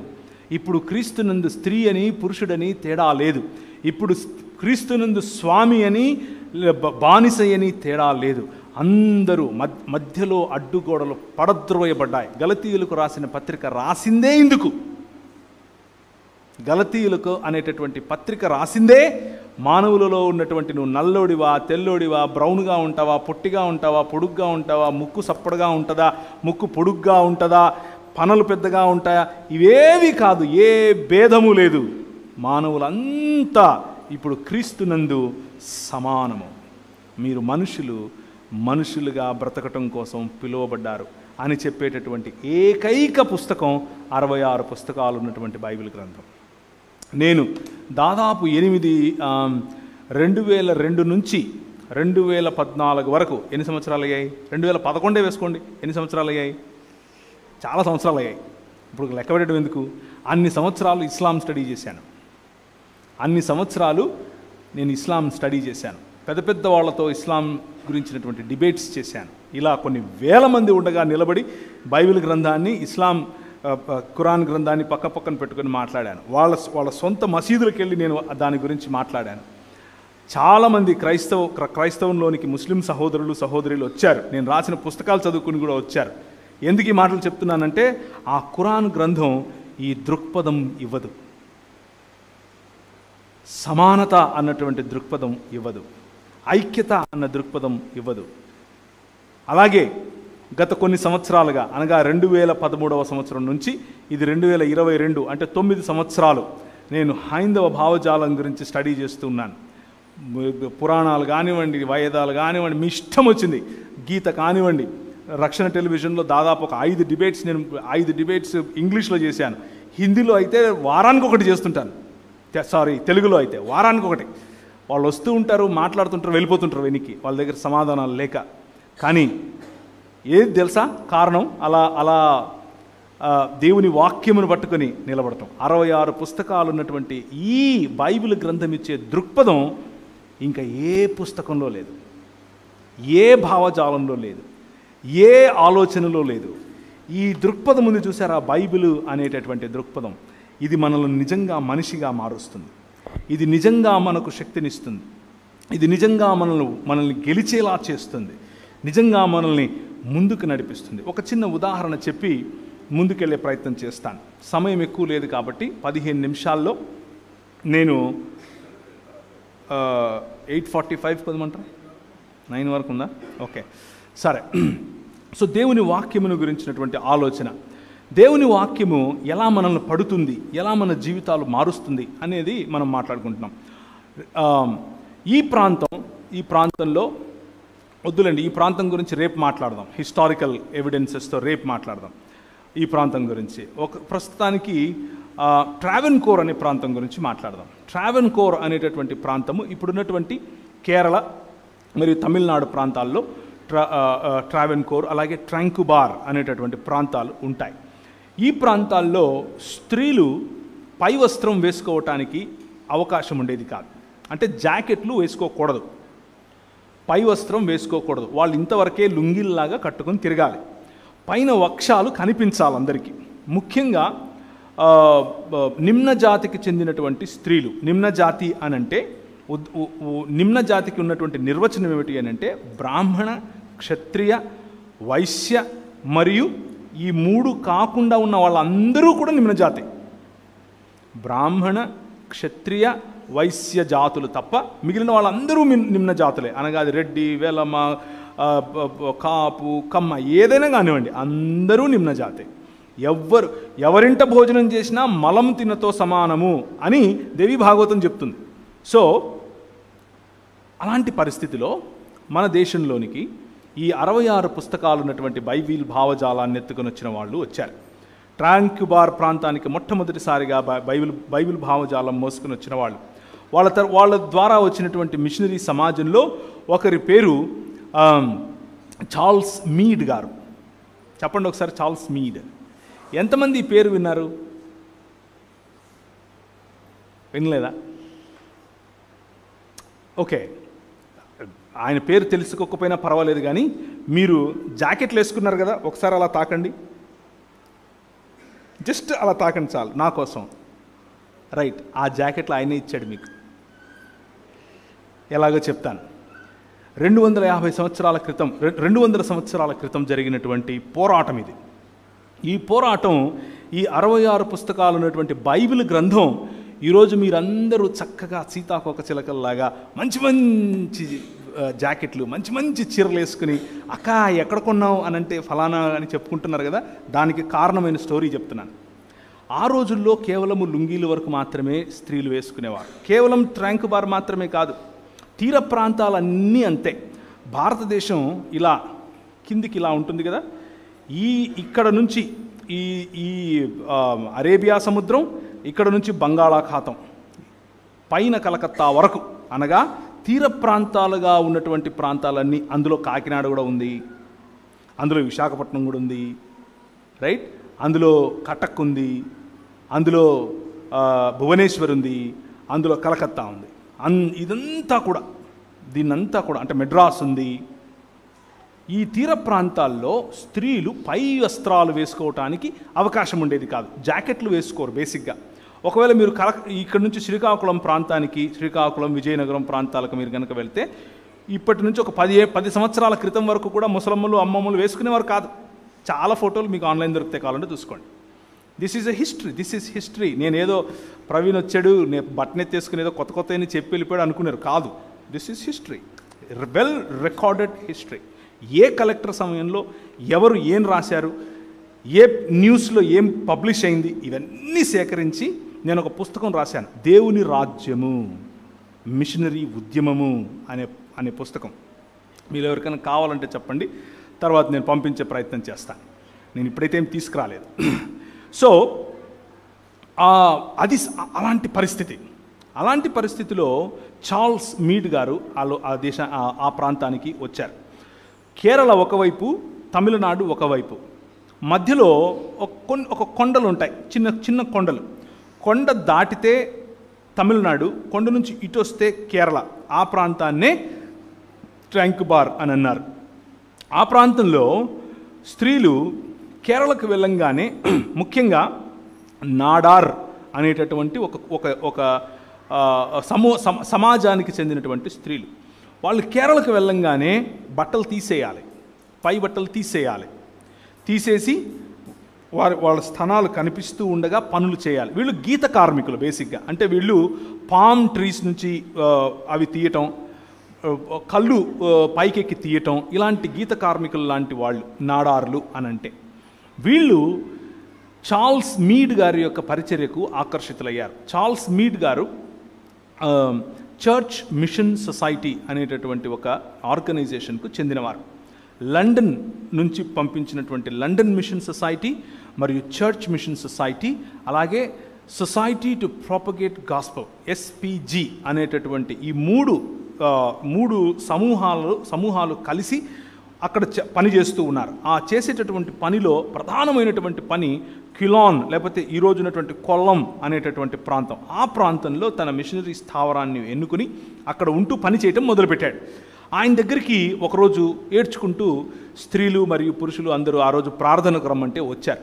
ఏంటి చాలా దిగాలుగా ఉన్నారు, ఏమైందమ్మా అని అడిగితే వాళ్ళు అన్నారు, లేదండి చాలా అవమానకరంగా ఉంది, మేము నిన్నటి వరకు తమిళనాడులో ఉన్నాము, తమిళనాడులో మా పని మేము చేసుకున్నాము, తమిళనాడులో దాని పామ్ ట్రీస్ నుంచి అవి కాయలు టైం వచ్చేసింది తీసేసాం, అక్కడ పని అయిపోయింది, తిరిగి మా ఇళ్ళకి మేము ఇప్పుడు వచ్చాము, రాగానే ఇక్కడ మా బట్టలు తీశారు, మేము బట్టలు చేస్తే మేము ఇలాగే తిరగాలి, ఇది మేము ఇక్కడికి ఉన్న రోజులు ఇలాగే ఉండాలి అని అన్నారు.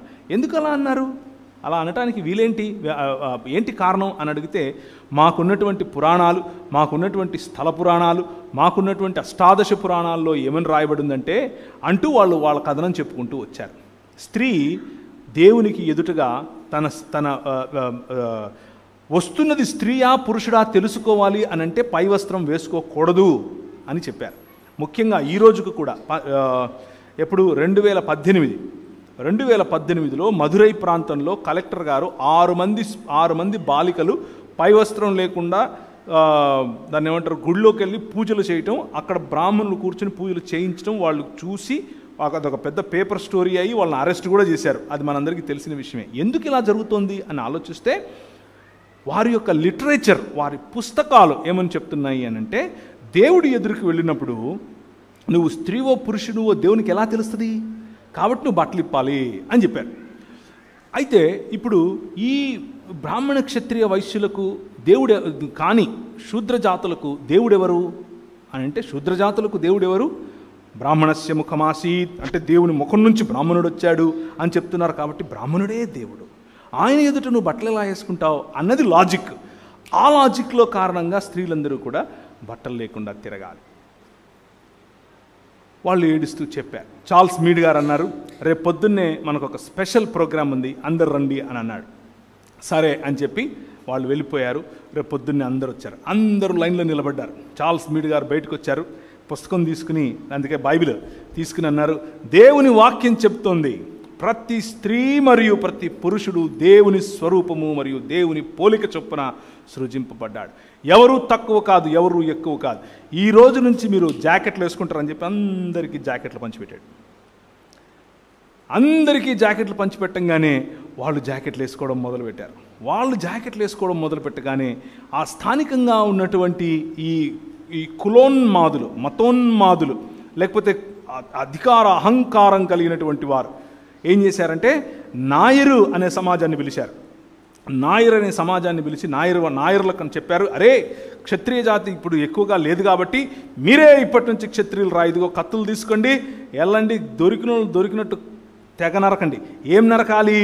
స్తనాలు, వక్షాలు నరకాలి, వక్షోజాలు నరకండి. ఎందుకు అనంటే వాళ్ళకంత ధైర్యమా, వాళ్ళకంత అంత కొవ్వా, మా ముందు వాళ్ళు బట్టలు వేసుకుంటారా? మనం ఇప్పుడు ఏమనుకుంటున్నామనంటే, ఇది సనాతన కాలం నుంచి వచ్చినటువంటి సాంప్రదాయం. చూసారా మా చీరలు ఎంత బాగుంటాయో, ఎంత అందంగా మేము డ్రెస్ చేసుకుంటాం. మిషనరీలు నేర్పించారు మనకు. మీరు గౌరవప్రదంగా బ్రతకటం, మనం గౌరవప్రదంగా బ్రతకటం ఈ 66 పుస్తకాలు ఉన్నటువంటి వాక్యము నేర్పించింది. దేవునికి స్తోత్రం కలుగును గాక. 66 పుస్తకాలు ఉన్నటువంటి ఈ వాక్యము మనిషిని మనిషిగా మారుస్తుంది అని చెప్పటానికి ఒక చిన్న ఉదాహరణ చెప్తున్నాను. ఆ తర్వాత నాయరు సమాజం వాళ్ళు తీసుకుని వచ్చి నాడార్ సమాజం వాళ్ళని, ఒక 4 స్త్రీలు మార్కెట్లో చేపలు అమ్ముతూ దొరికారు. చేపలు, రేగిపండ్లు ఇలాంటివి పెట్టుకుని అమ్ముతూ ఉంటే జాకెట్లు వేసుకున్నారు కాబట్టి వాళ్ళని పిలిచి వాళ్ళ జాకెట్లు అందరి ముందు కత్తులతో చించేసి వాళ్ళను ఒక బులక్ కార్ట్స్ అంటే మన ఎద్దుల బండ్లకు కట్టి ఆ ఎద్దుల బండ్లతో ఊరేగించారు, బట్టలు లేకుండా, అంటే పై వస్త్రాలు లేకుండా. ఇలాగే ఉండాలి అని చెప్పారు. ఇలా ఉంటేనే మీరు ఇక్కడ బతుకుతారు, లేకపోతే మీ కర్మ అన్నారు. ఆ రోజు రాత్రి ఒక స్కెచ్ గీశారు. చార్ల్స్ మీడ్ గారి ఇంటి మీద అటాక్. మీడ్ గారి ఇంటి ఆ బంగ్లా మొత్తం తగలబెట్టారు. చార్ల్స్ మీడ్ గారు అన్నారు, ప్రార్థించుదము, ఇక్కడ నుంచి పారిపోవుదము. నో. మిషనరీ ఉద్యమం ఎలా జరిగింది? ఈ 66 పుస్తకాలు ఉన్నటువంటి వాక్యము, ఈ దేవుని వాక్యము ఒక శక్తిగా ఎలా పనిచేసింది. చార్ల్స్ మీడ్ గారు అంతటితో వదలలేదు. దాన్ని మొత్తం కవర్ చేశారు. దాన్ని మొత్తం విలేకరుల ద్వారా కవర్ చేయించి పేపర్లలో ప్రింట్స్ వేయించారు. ఆ ప్రింట్స్ ఇక్కడ కాదు, లండన్లో కూడా వెళ్ళాయి. ఎక్కడెక్కడైతే బ్రిటిష్ సామ్రాజ్యం విస్తరించిందో అన్ని చోట్ల భారతదేశంలో ఇటువంటి భయంకరమైనటువంటి యాంటీ హ్యుమానిటేరియన్, మానవులకు వ్యతిరేకమైనటువంటి లాస్ ఉన్నాయి, చట్టాలు ఉన్నాయి అని చెప్పుకుంటూ ప్రతి చోట అవి పబ్లిష్ చేయబడ్డాయి. లండన్ హౌస్ ఆఫ్ కామన్స్ అంటే ఈరోజు మనకు ఉన్నటువంటి ఢిల్లీలో ఉన్నటువంటి పార్లమెంట్. లండన్ హౌస్ ఆఫ్ కామన్స్లో ఎంపీలు నిలబడి మాట్లాడుతున్నారు. అందులో ఒకరు మన కోసం నిలబడేటటువంటి వారు విలియం విల్బర్ ఫోర్స్ గారు. ఆయన మరియు ఆయనతో పాటు కలిసి సహచరులుగా ఉన్నటువంటి వారు, అలాంటి వారు ఎంతోమంది ఉండేవారు ఆ రోజుల్లో. దేవుని వాక్యము అనేటటువంటి 66 పుస్తకాలు ఉన్నటువంటి ఈ బైబిల్ గ్రంథము యొక్క దృక్పథము తెలిసిన వారు. ఆ దృక్పథాన్ని ఎరిగిన ఆ వ్యక్తులు ఏం చేశారు అనంటే, అందరి ముందు పోరాడారు. No, the women of India are equally in the image of God. The women of India are equally beautiful in the image of God. The women of India have rights to wear what they want to wear. ఈరోజు మనకు వచ్చి కబుర్లు ఏం చెప్తున్నారు? మీరు పాశ్చాత్య సమాజం సంస్కృతిని చేసుకుంటున్నారు, పొట్టి పొట్టి బట్టలు వేసుకుంటున్నారు. మీరు అసలు బట్టలు వేయించలేదు కదా. అసలు బట్టలు అనే దృక్పథం ఎక్కడి నుంచి వచ్చింది?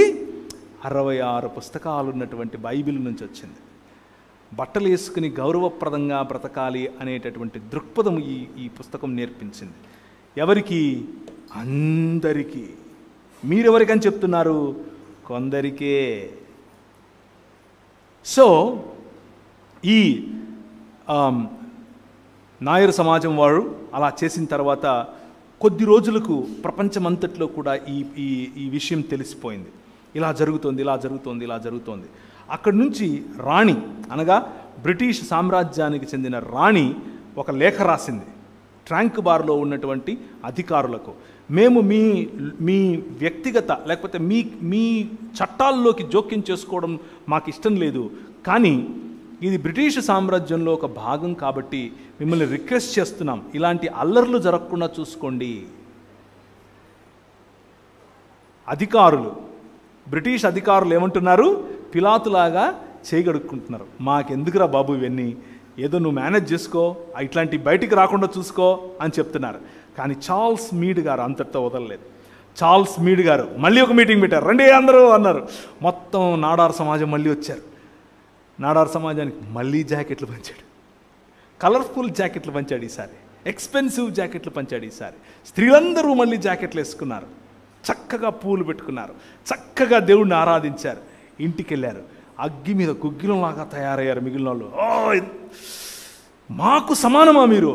How can you be equal to us? నువ్వు సమానం ఏంట్రా? ఏమైనా అడుగు ఇస్తా, కానీ సమానత్వం అడగద్దు.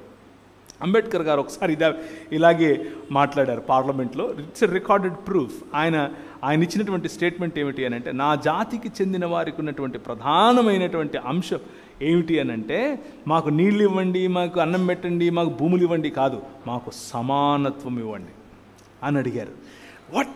Wear did he get that? ఎక్కడి నుంచి వచ్చింది ఆయనకు? 66 పుస్తకాలు ఉన్నటువంటి బైబిల్ గ్రంథం. The 66 books of the Bible makes you human being.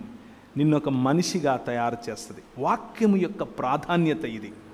వాక్యము తెలియని వాడు పశుప్రాయుడవుతాడు. వాక్యం తెలిసిన వాడు మెల్లిమెల్లిగా మనిషి అవుతాడు. చార్ల్స్ మీడ్ గారు ఆ ప్రయత్నంలో స్త్రీలకు రావాల్సినటువంటి గౌరవాన్ని వారికి ఇచ్చాడు.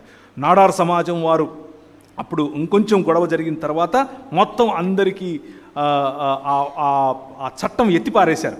ఏం చట్టము? మీరు శూద్రజాతి వాళ్ళు మీరు వేసుకోకూడదు అన్న చట్టం. ఎందుకు ఎత్తేసారు అని అంటే, ఈరోజు కేరళలో ఎవరు సీఎం? మాకెందుకు బ్రదర్, ప్రార్థన చేసి మేము పరలోకం పోతాం, ఈ సీఎంలు గీఎంలు ఎంత మాకెందుకంటారా? ఎవరు సీఎం? పినరాయి విజయన్ గారు. పినరాయి విజయన్ గారు ఏ సమాజానికి చెందినవారు? ఈడవ సమాజానికి చెందినవారు.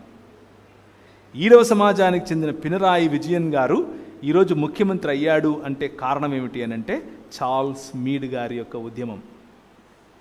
చార్ల్స్ మీడ్ గారి యొక్క ఉద్యమం కారణం చేత నాడార్ సమాజం వారిలో వచ్చినటువంటి ఈ విప్లవం చూసిన తర్వాత ఈడవ సమాజం వచ్చింది. మేము కూడా వేసుకుంటాం, మేము ఎందుకు వేసుకోం, వాళ్ళు వేసుకోవాలా, మేము కూడా వేసుకుంటాం అన్నారు. ఇంకా మిగిలిన వాళ్ళకి అర్థం అవ్వట్లేదు, ఏంటి అందరూ వేసుకుంటారా? ఈడవ సమాజం అంటే షెడ్యూల్డ్ కులాలకు చెందిన వాళ్ళు కదా, మీరు ఎట్లా వేసుకుంటారు బట్టలు? మీరు బట్టలు వేసుకోకూడదు, మీరు మూతికి ఒక ముంత కట్టుకోవాలి, దాన్ని ఏమంటారు, ముట్టుకో చీపురు కట్టుకొని తిరగాలి, అంతే మీ పని అని అన్నారు.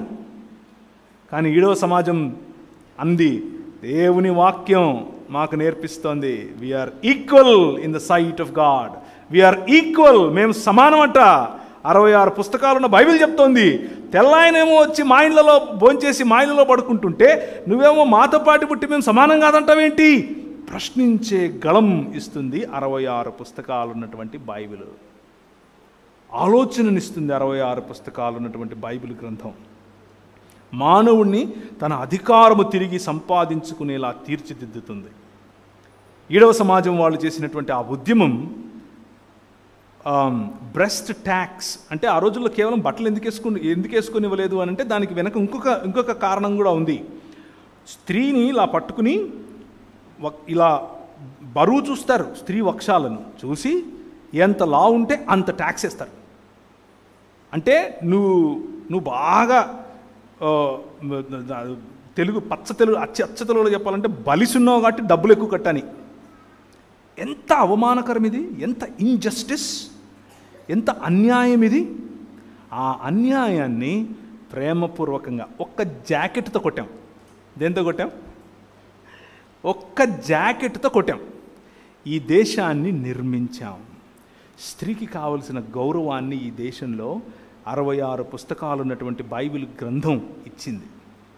The dignity of women in India, the dignity of women wearing her own clothes in India is a result of this perspective. ఈ దృక్పథము కారణం చేత, బైబిల్ ఇచ్చినటువంటి దృక్పథము కారణం చేత స్త్రీ మనిషిగా ఈ దేశంలో చలామణి అవటం మొదలుపెట్టింది.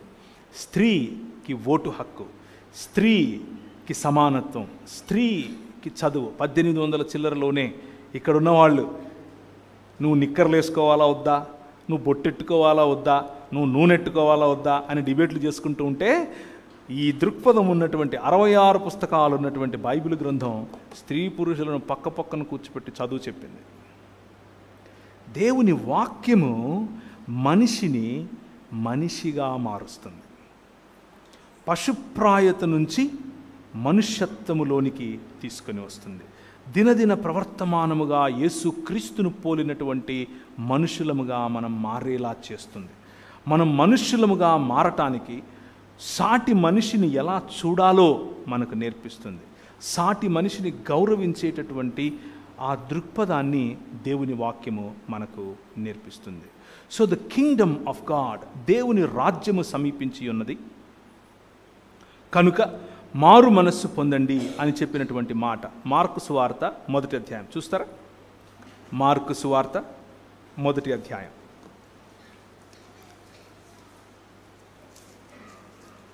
వ్రాయబడినటువంటి సువార్తలలో మొదటి సువార్త మార్కు సువార్త.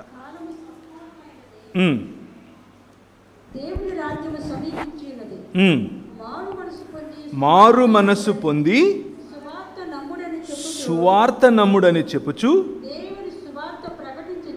దేవుని సువార్త ప్రకటించుచు గలిలయకు వచ్చెను. సువార్త అంటే అర్థం ఏమిటి అని అంటే, శుభవార్త అంటే అర్థం ఏమిటి అని అంటే మంచి మాట అని. మంచి మాట. ఏంటా శుభవార్త అనంటే, మనం ఎదురు చూస్తూ ఉన్నటువంటి మెస్సియా వచ్చేశాడు అని చెప్పేటటువంటి శుభవార్త. మనం ఎదురు చూస్తూ ఉన్నటువంటి మన రాజు వచ్చేశాడు అని చెప్పేటటువంటి వార్త. మనం ఎదురు చూస్తూ ఉన్నటువంటి నిజమైన మనిషి వచ్చాడు అని చెప్పేటటువంటి వార్త. ఆ నిజమైన మనిషి మనం కోల్పోయిన అధికారం, మనం కోల్పోయిన సంబంధం, మనం కోల్పోయినటువంటి దేవుని యొక్క ఇల్లు, మనం కోల్పోయినటువంటి దేవునితో సహవాసం, మనం కోల్పోయినటువంటి దేవుని రాజ్యములో ప్రాతినిధ్యం తిరిగి తీసుకుని వచ్చి ఇస్తాడు అని చెప్పటమే సువార్త. ఆ సువార్తను ప్రభువైన యేసుక్రీస్తు ప్రకటిస్తూ, ఇదిగో నేను ఇన్ని సంవత్సరాలుగా చెబుతూ వచ్చాను కదా, ఇప్పుడు వచ్చాను. హెబ్రీయులకు రాసిన పత్రిక 1వ అధ్యాయం. హెబ్రీయులకు రాసినటువంటి పత్రిక 1వ అధ్యాయం.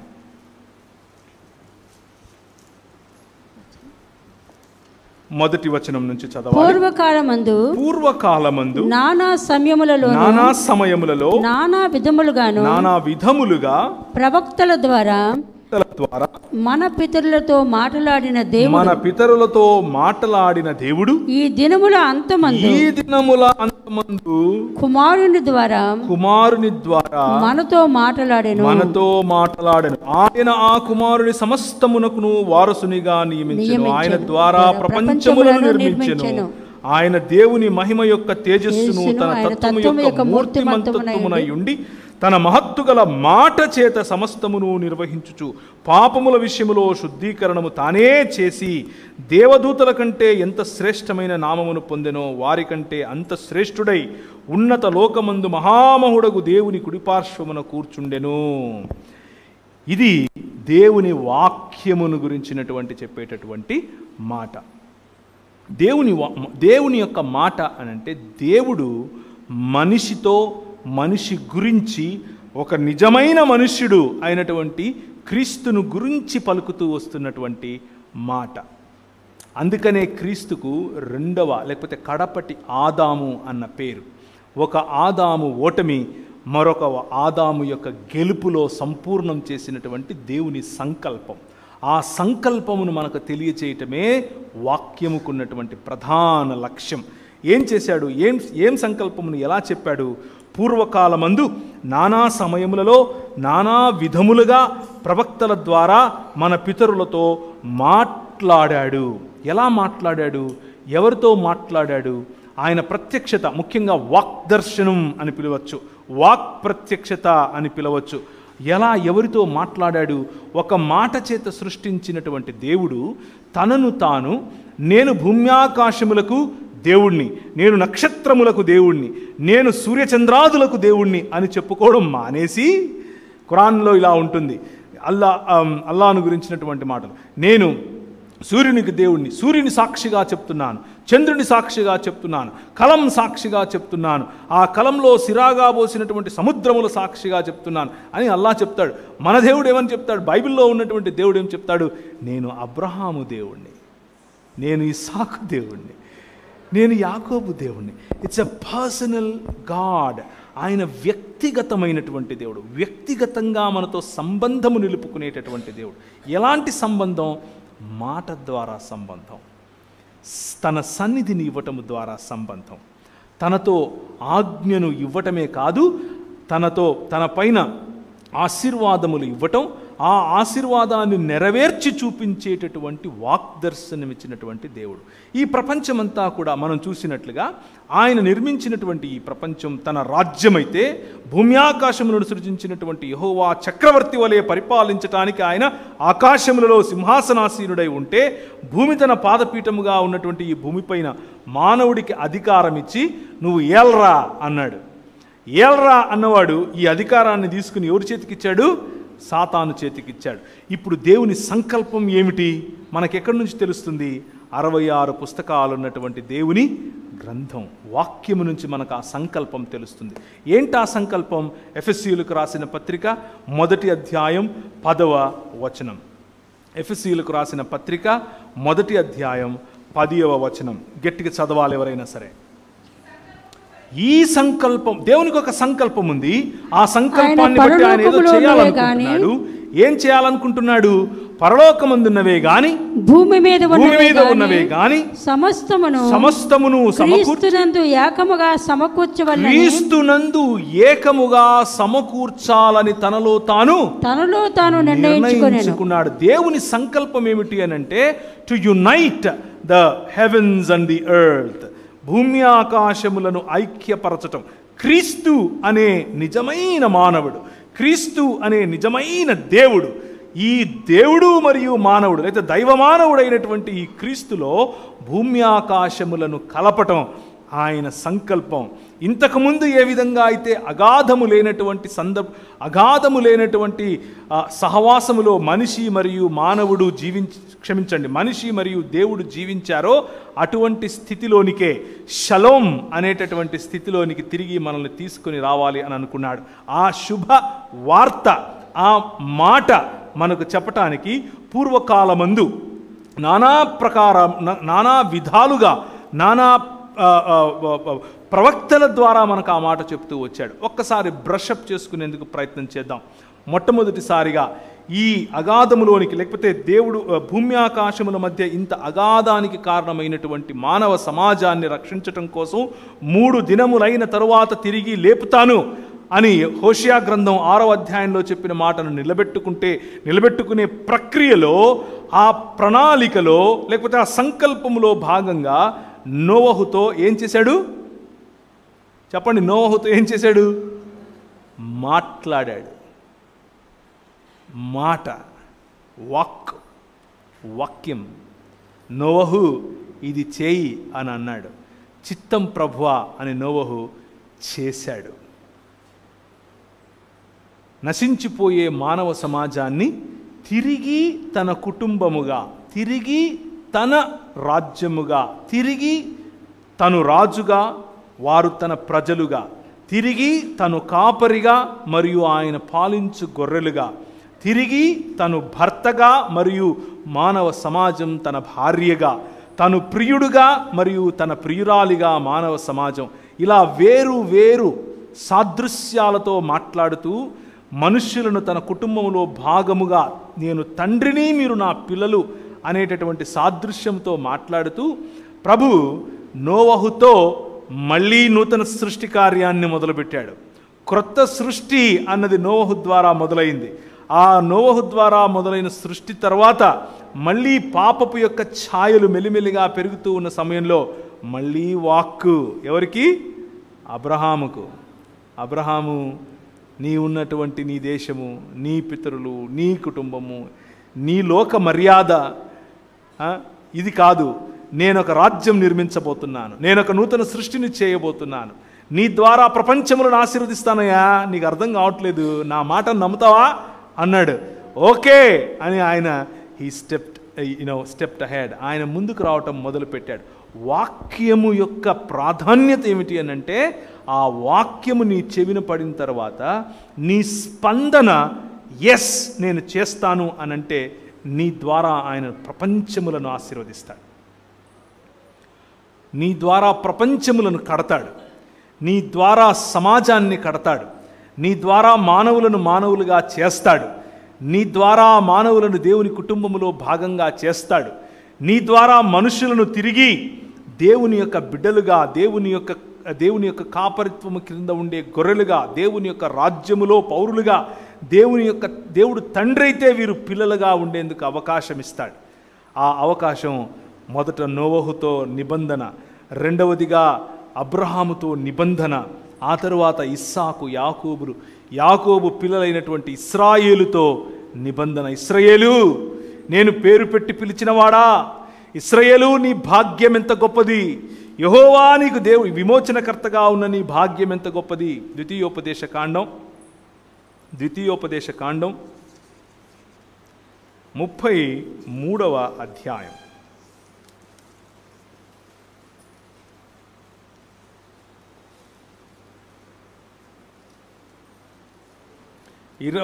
ఇరవై 29.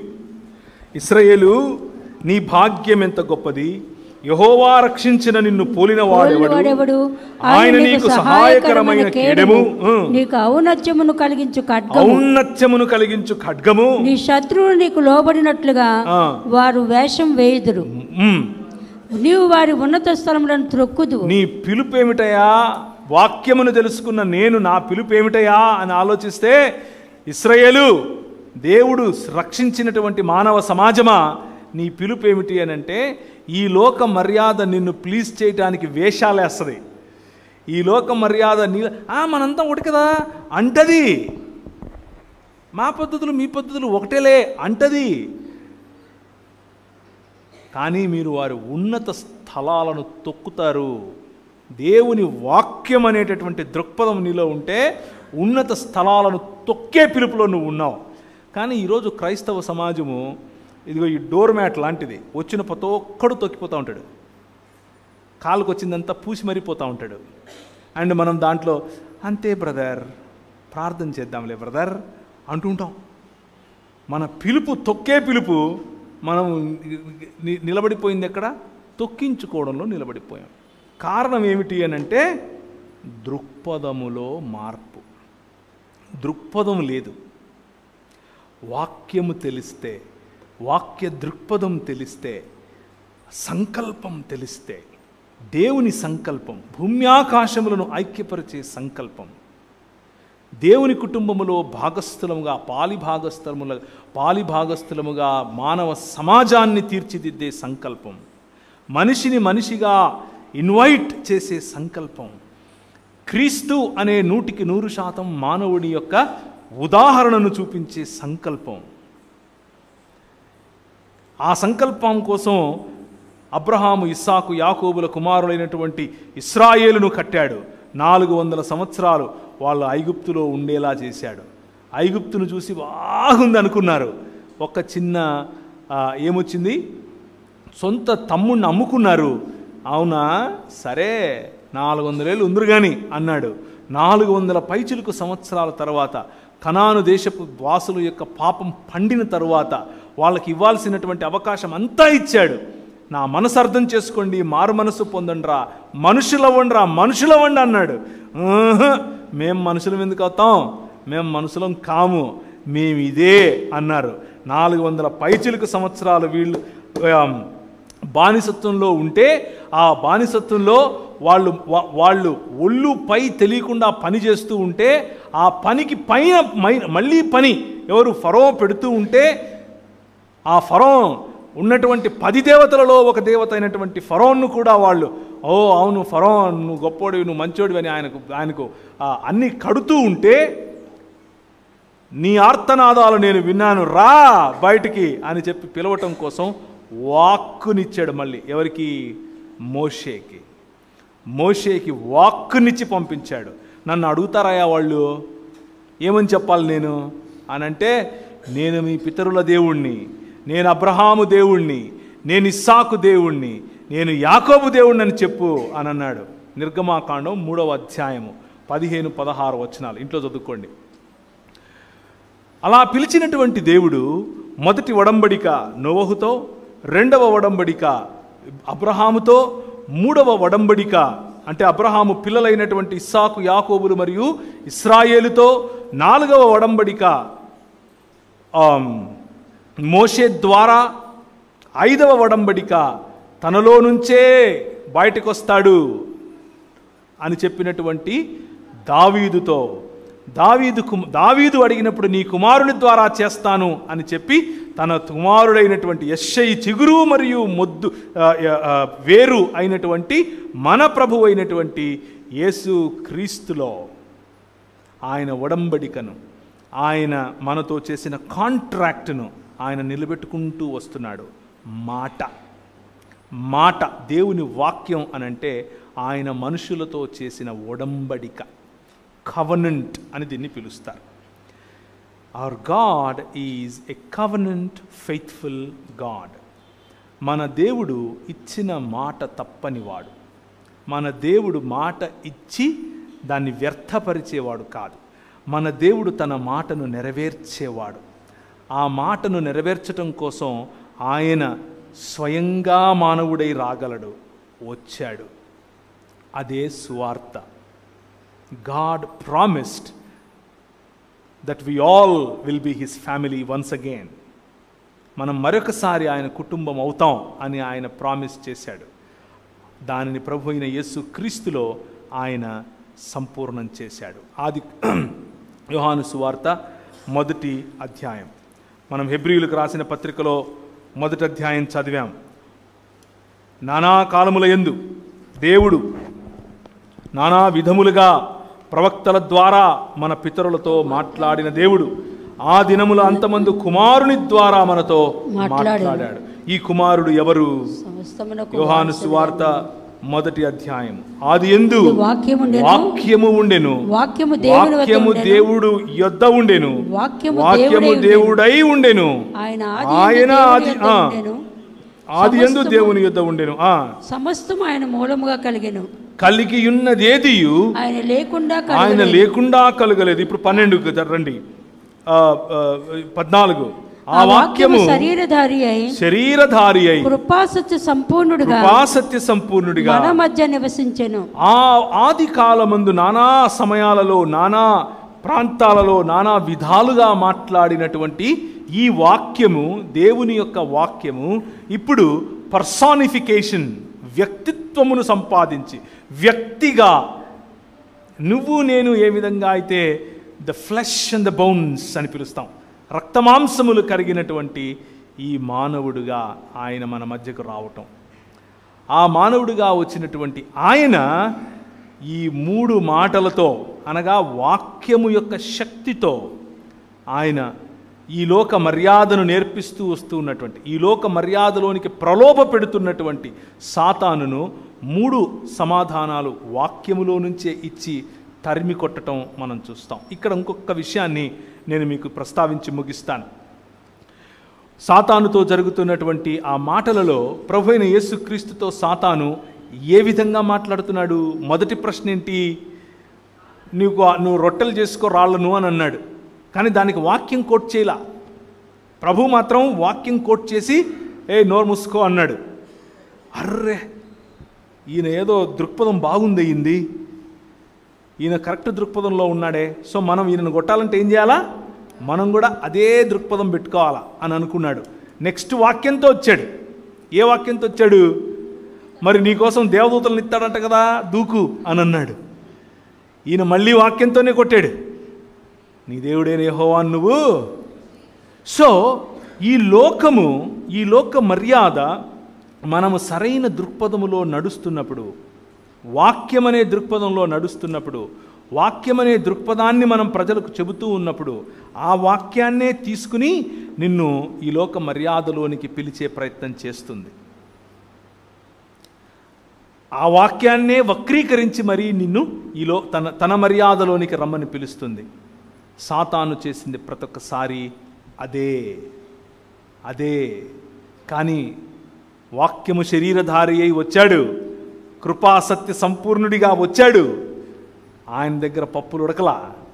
ఆయనను తెలుసుకున్నటువంటి మనం, ఆయన అడుగుజాడలలో నడవాలి అని నిర్ణయించుకున్నటువంటి మనం, ఆయన జీవన విధానాన్ని మనకొక మాదిరిగా చేసుకున్న మనం, ఆయన జీవన విధానం ద్వారా మనము మారాలి, మనము అలా బ్రతకాలి అని ఆలోచించిన మనం, మనకు వాక్యం ఇచ్చేటటువంటి, లేకపోతే వాక్యం అనే ఖడ్గము నేర్పేటటువంటి మాట. రోమీయులకు రాసిన పత్రిక 12వ అధ్యాయం. మీరు ఈ లోక మర్యాదను అనుసరింపక, 2వ వచనం, ఉత్తమమును మర్యాదను అనుసరింపగా ఉత్తమమును అనుకూలమును సంపూర్ణమును అయ్యున్న దేవుని చిత్తమేదో పరీక్షించి తెలుసుకొనున్నట్లు మీ మనస్సు మారి నూతనమగుట వలన రూపాంతరము పొందుడి.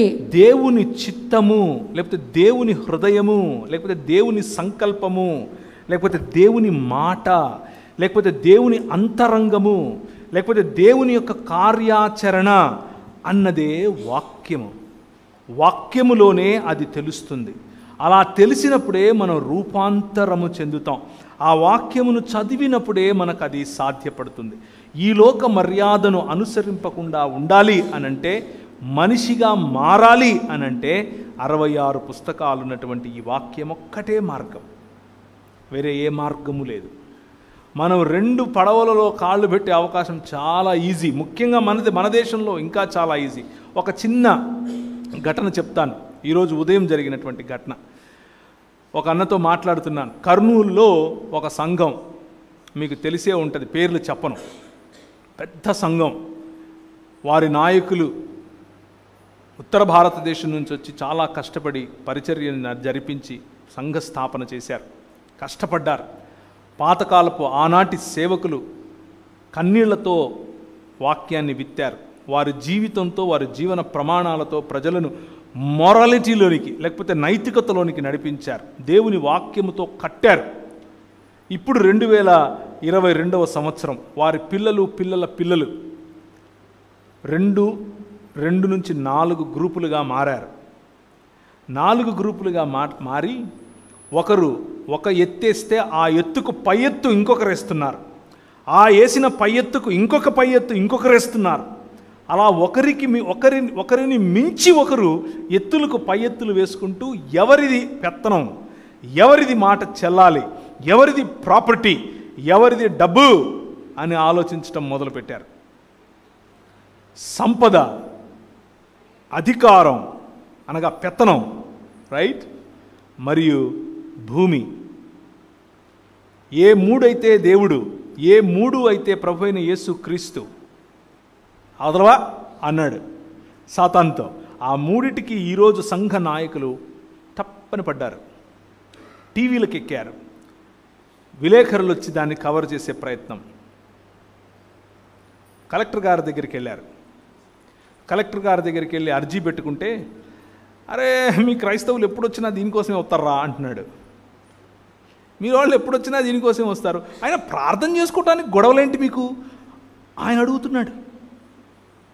ప్రార్థన చేసుకోవటానికి గొడవలు ఏంటి మీకు? ఎవడు పడతాడు, ఎవడైనా ప్రార్థన చేసుకోవచ్చు కదా, మీకేంటి ప్రాబ్లం? ఒక లోకాధికారికి ఉన్నటువంటి ఇంగితము కూడా లేనటువంటి పరిస్థితిలోనికి పేరు పెట్టి పిలువబడినటువంటి ఇశ్రాయేలు జారిపోవటం. ఆదికాండంలో అబ్రహాముకు ఇదే జరిగింది. అబ్రహాము 4 రకాలైన లేదా 4 రాజులను కట్టకట్టి ఒకటేసారి తన ఇంట్లో తర్బీదునిచ్చినటువంటి మనుషులతో కొట్టాడు. వాళ్ళు వచ్చి, అయ్యా నీకు కావాల్సింది తీసుకో స్వామి, మమ్మల్ని వదిలేయంటే, నీ దగ్గర చీపురు పుల్ల కూడా నేను తీసుకోను, రేపు వచ్చి నువ్వు నాకు ఇచ్చిన దాన్ని బట్టి నేను ధనవంతుడినని అంటావా? No no no no no, నా దేవుడైన యెహోవా నన్ను ఆశీర్వదించగలడు అని చెప్పినటువంటి అంత గొప్ప విశాల హృదయం ఉన్నటువంటి ఈ అబ్రహాముకు ఆ విశాల హృదయం, ఆ దృక్పథం ఎలా వచ్చింది? శారమ్మను తీసుకుని కనాను ప్రాంతానికి వస్తే ఎదురుగా ఒక చిన్న అకాలం వచ్చింది, లేకపోతే చిన్న కరువు వచ్చింది. ఆ కరువుకు ఎదురుగా చూస్తే ఐగుప్తు కనిపిస్తుంది, పచ్చగా ఉంది. ఊరికే అలా వెళ్ళొద్దాం అనుకున్నాడు. ఆయన వెళ్ళడానికి ముందే ఐగుప్తు లోపలికి వచ్చింది. ఆయన ఇంకా ఐగుప్తులోకి పోలా, కానీ ఐగుప్తు లోపలికి వచ్చింది. ఏమంటున్నాడు? సారమ్మ సారమ్మ, నువ్వు చాలా అందంగా అంటావు కదే, నువ్వు నా చెల్లెలు అని చెప్పేసి అంటున్నాడు. ఐగుప్తులోనికి వెళ్ళాలన్న ఆలోచన చాలు నిన్ను ఐగుప్తియునిగా చేయటానికి.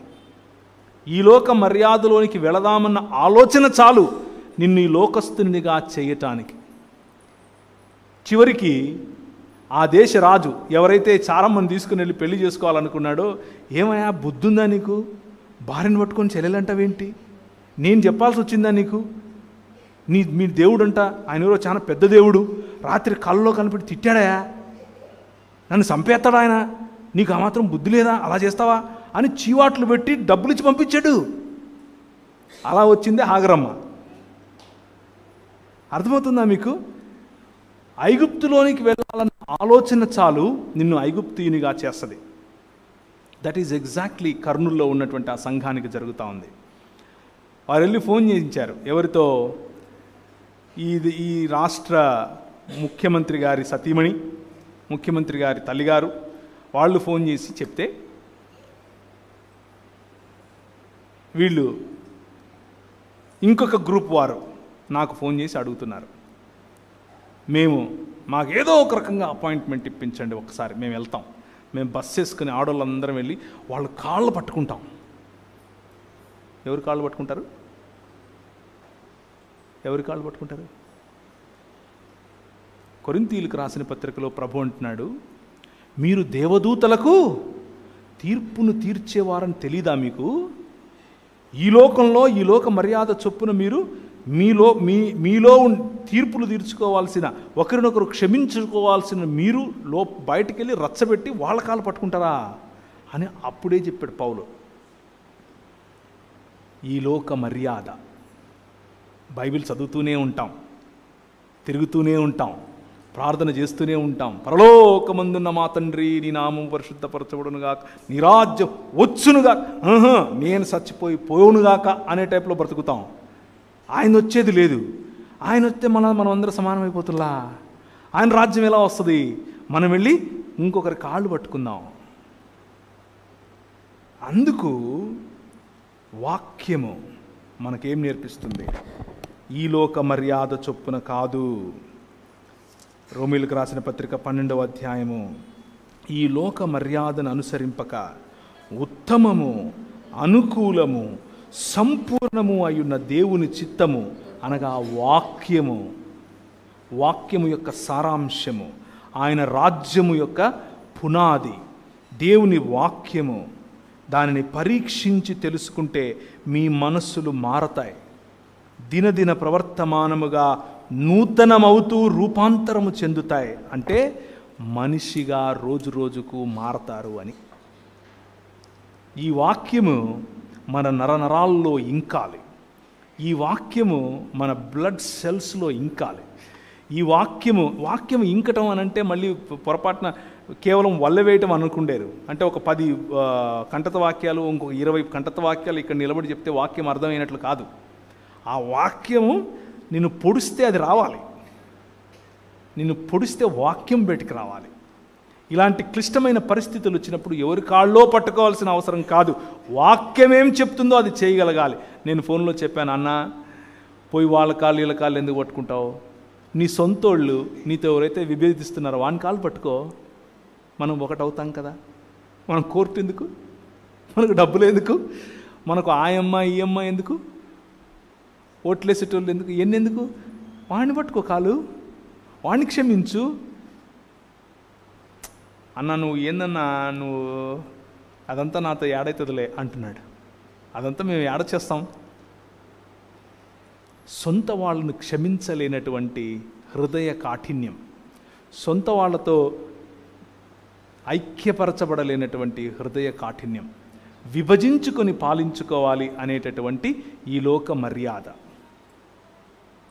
కానీ ఉత్తమము సంపూర్ణము అయినటువంటి దేవుని వాక్యము, దేవుని చిత్తమును మనకు బయలుపరిచేటటువంటి, దేవుని సంకల్పమును బయలుపరిచేటటువంటి 66 పుస్తకాలైనటువంటి బైబిల్ వాక్యము మనకు ఐక్యతనిస్తుంది. దేవుని వాక్యం యొక్క ప్రాధాన్యత ఏంటి అనంటే మనిషిని మనిషిగా చేస్తుంది. దేవుడు ఏమై ఉన్నాడు, ఆయనతో సంబంధం ఎంత ప్రాధాన్యం అని మనకు తెలియజేస్తుంది. అందుకనే ప్రభు అన్నాడు, మొత్తం వాక్యానికి ఉన్నటువంటి సారాంశం ఒక్క మాటలో చెప్పాలంటే, నీ దేవుడైన యెహోవాను నీ పూర్ణ మనస్సుతోనూ, నీ పూర్ణ ఆత్మతోనూ, పూర్ణ శక్తితోనూ ఆయనను ఆరాధించండి, ప్రేమించండి, లేకపోతే సేవించండి. అలాగే నిన్ను వలె నీ పొరుగు వారిని. అది నేర్పేదే ఈ వాక్యం. తలలు వంచుకుంటే ప్రార్థించుకుందాం, ప్రభు వైపుకు చూద్దాం. కృపగలిగినటువంటి దేవుడు, రేపటి దినాన మనం మరింత దేవుని వాక్యంలో ఉన్నటువంటి అంశాలను నేర్చుకోవటానికి మనకు సహాయం చేయనట్లు, అలాగే ఆయన కృపలో మనల్ని రాత్రి భద్రపరచునట్లు, మనం విన్నటువంటి వాక్యములో ఉన్నటువంటి అనేకమైనటువంటి అంశాలు, దేవుని వాక్యము మనకు దేవుని మాట హృదయం అని, దేవుని కార్యాచరణ అని, సృష్టిని చేసి నడిపించి విమోచించే వాక్యమని, దేవుని సంకల్పము మరియు ఆయన రాజ్యాంగమని మనం తెలుసుకున్నాం. అయితే అంతటితో ఆగక పురాతన కాలం నుంచి మనతో మాట్లాడుతూ, మన పితరుల ద్వారా, మన ప్రవక్తల ద్వారా మాట్లాడుతూ వస్తున్నటువంటి ఈ మాట, కృపాసత్య సంపూర్ణుడై మన మధ్య నివసించటానికి వచ్చినటువంటి మన ప్రభువు, మనిషిగా వచ్చినటువంటి మన ప్రభువు అనే ఈ వాక్యము మనిషిని మనిషిగా చేస్తుందని, మనిషికి గుర్తింపునిస్తుందని, స్త్రీలకు గుర్తింపు మరియు గౌరవం ఇచ్చిందని, మనిషికి దేవునికి సంబంధం ఏర్పరుస్తుందని, మనిషికి మధ్య అన్యోన్యతను ఆత్మీయతను పెంచుతుందని, మనిషి యొక్క హక్కులను, అధికారాన్ని, బాధ్యతను నేర్పుతుందని మనం తెలుసుకున్నాం. ఈ మాటలన్నిటి యొక్క వెలుగులో మన హృదయాలను తిరిగి మనం దేవునికి సమర్పించుకుని, అటు దేవునితోనూ ఇటు మనిషితోనూ మంచి సంబంధంలోనికి, ఒక మీనింగ్ఫుల్ సంబంధంలోనికి మనం ఎదుగునట్లుగా ప్రార్థిస్తాం. కృపగలిగిన తండ్రి, మీ యొక్క సన్నిధిని మా మధ్య నుంచండి. మీ వాక్యపు వెలుగులో మమ్మను జ్యోతుల వలె ప్రకాశింపచేసి, ఇశ్రాయేలు నీ భాగ్యం ఎంత గొప్పది, ఉన్నత స్థలములను తొక్కటానికి పిలువబడినటువంటి నీ భాగ్యం ఎంత గొప్పది అన్నటువంటి ఈ లోక మర్యాదను చీత్కరించుకొని, ఈ లోక మర్యాదలో ఉన్నటువంటి ఉన్నతమైనటువంటి స్థలాలను తొక్కటానికి దేవుని వాక్యము, దేవుని యొక్క ప్రణాళిక, దేవుని యొక్క ప్రాతిపదిక, దేవుని యొక్క సంకల్పము, దేవుని యొక్క హృదయము అనే వాక్యమును అర్థం చేసుకోవటానికి సహాయం చేయండి. జ్యోతుల వలె వెలగటానికి, ఈ ప్రపంచమును తిరిగి నీ కుటుంబముగా చేయటానికి మాకు స్ఫూర్తినిచ్చే వాక్యమును మరింత మా నరనరాలలో, మా డిఎన్ఏలో, మా ప్రతి కణములో ఇంకిపోయేట్లు చేయమని మా ప్రభువును ప్రియరక్షకుడైన యేసుక్రీస్తు వారి శ్రేష్టమైన నామములో అడిగి వేడుకుంటున్నాం తండ్రి, ఆమేన్. మహాదేవుడు, నిజరక్షకుడైన యేసు ప్రభు వారి కృప, గొప్ప దేవుని ప్రేమ, పరిశుద్ధాత్మని కాపుదల కూడి వచ్చిన మనందరికీ, ఆయన ప్రియమైన బిడ్డలందరికీ వాక్యం యొక్క శక్తిని, బలమును, వివేచనను ఎరిగిన వారమై దేవుని సంకల్పం చొప్పున మనందరం జీవించుటకు ప్రభువే మనకు సహాయం చేయనుగాక.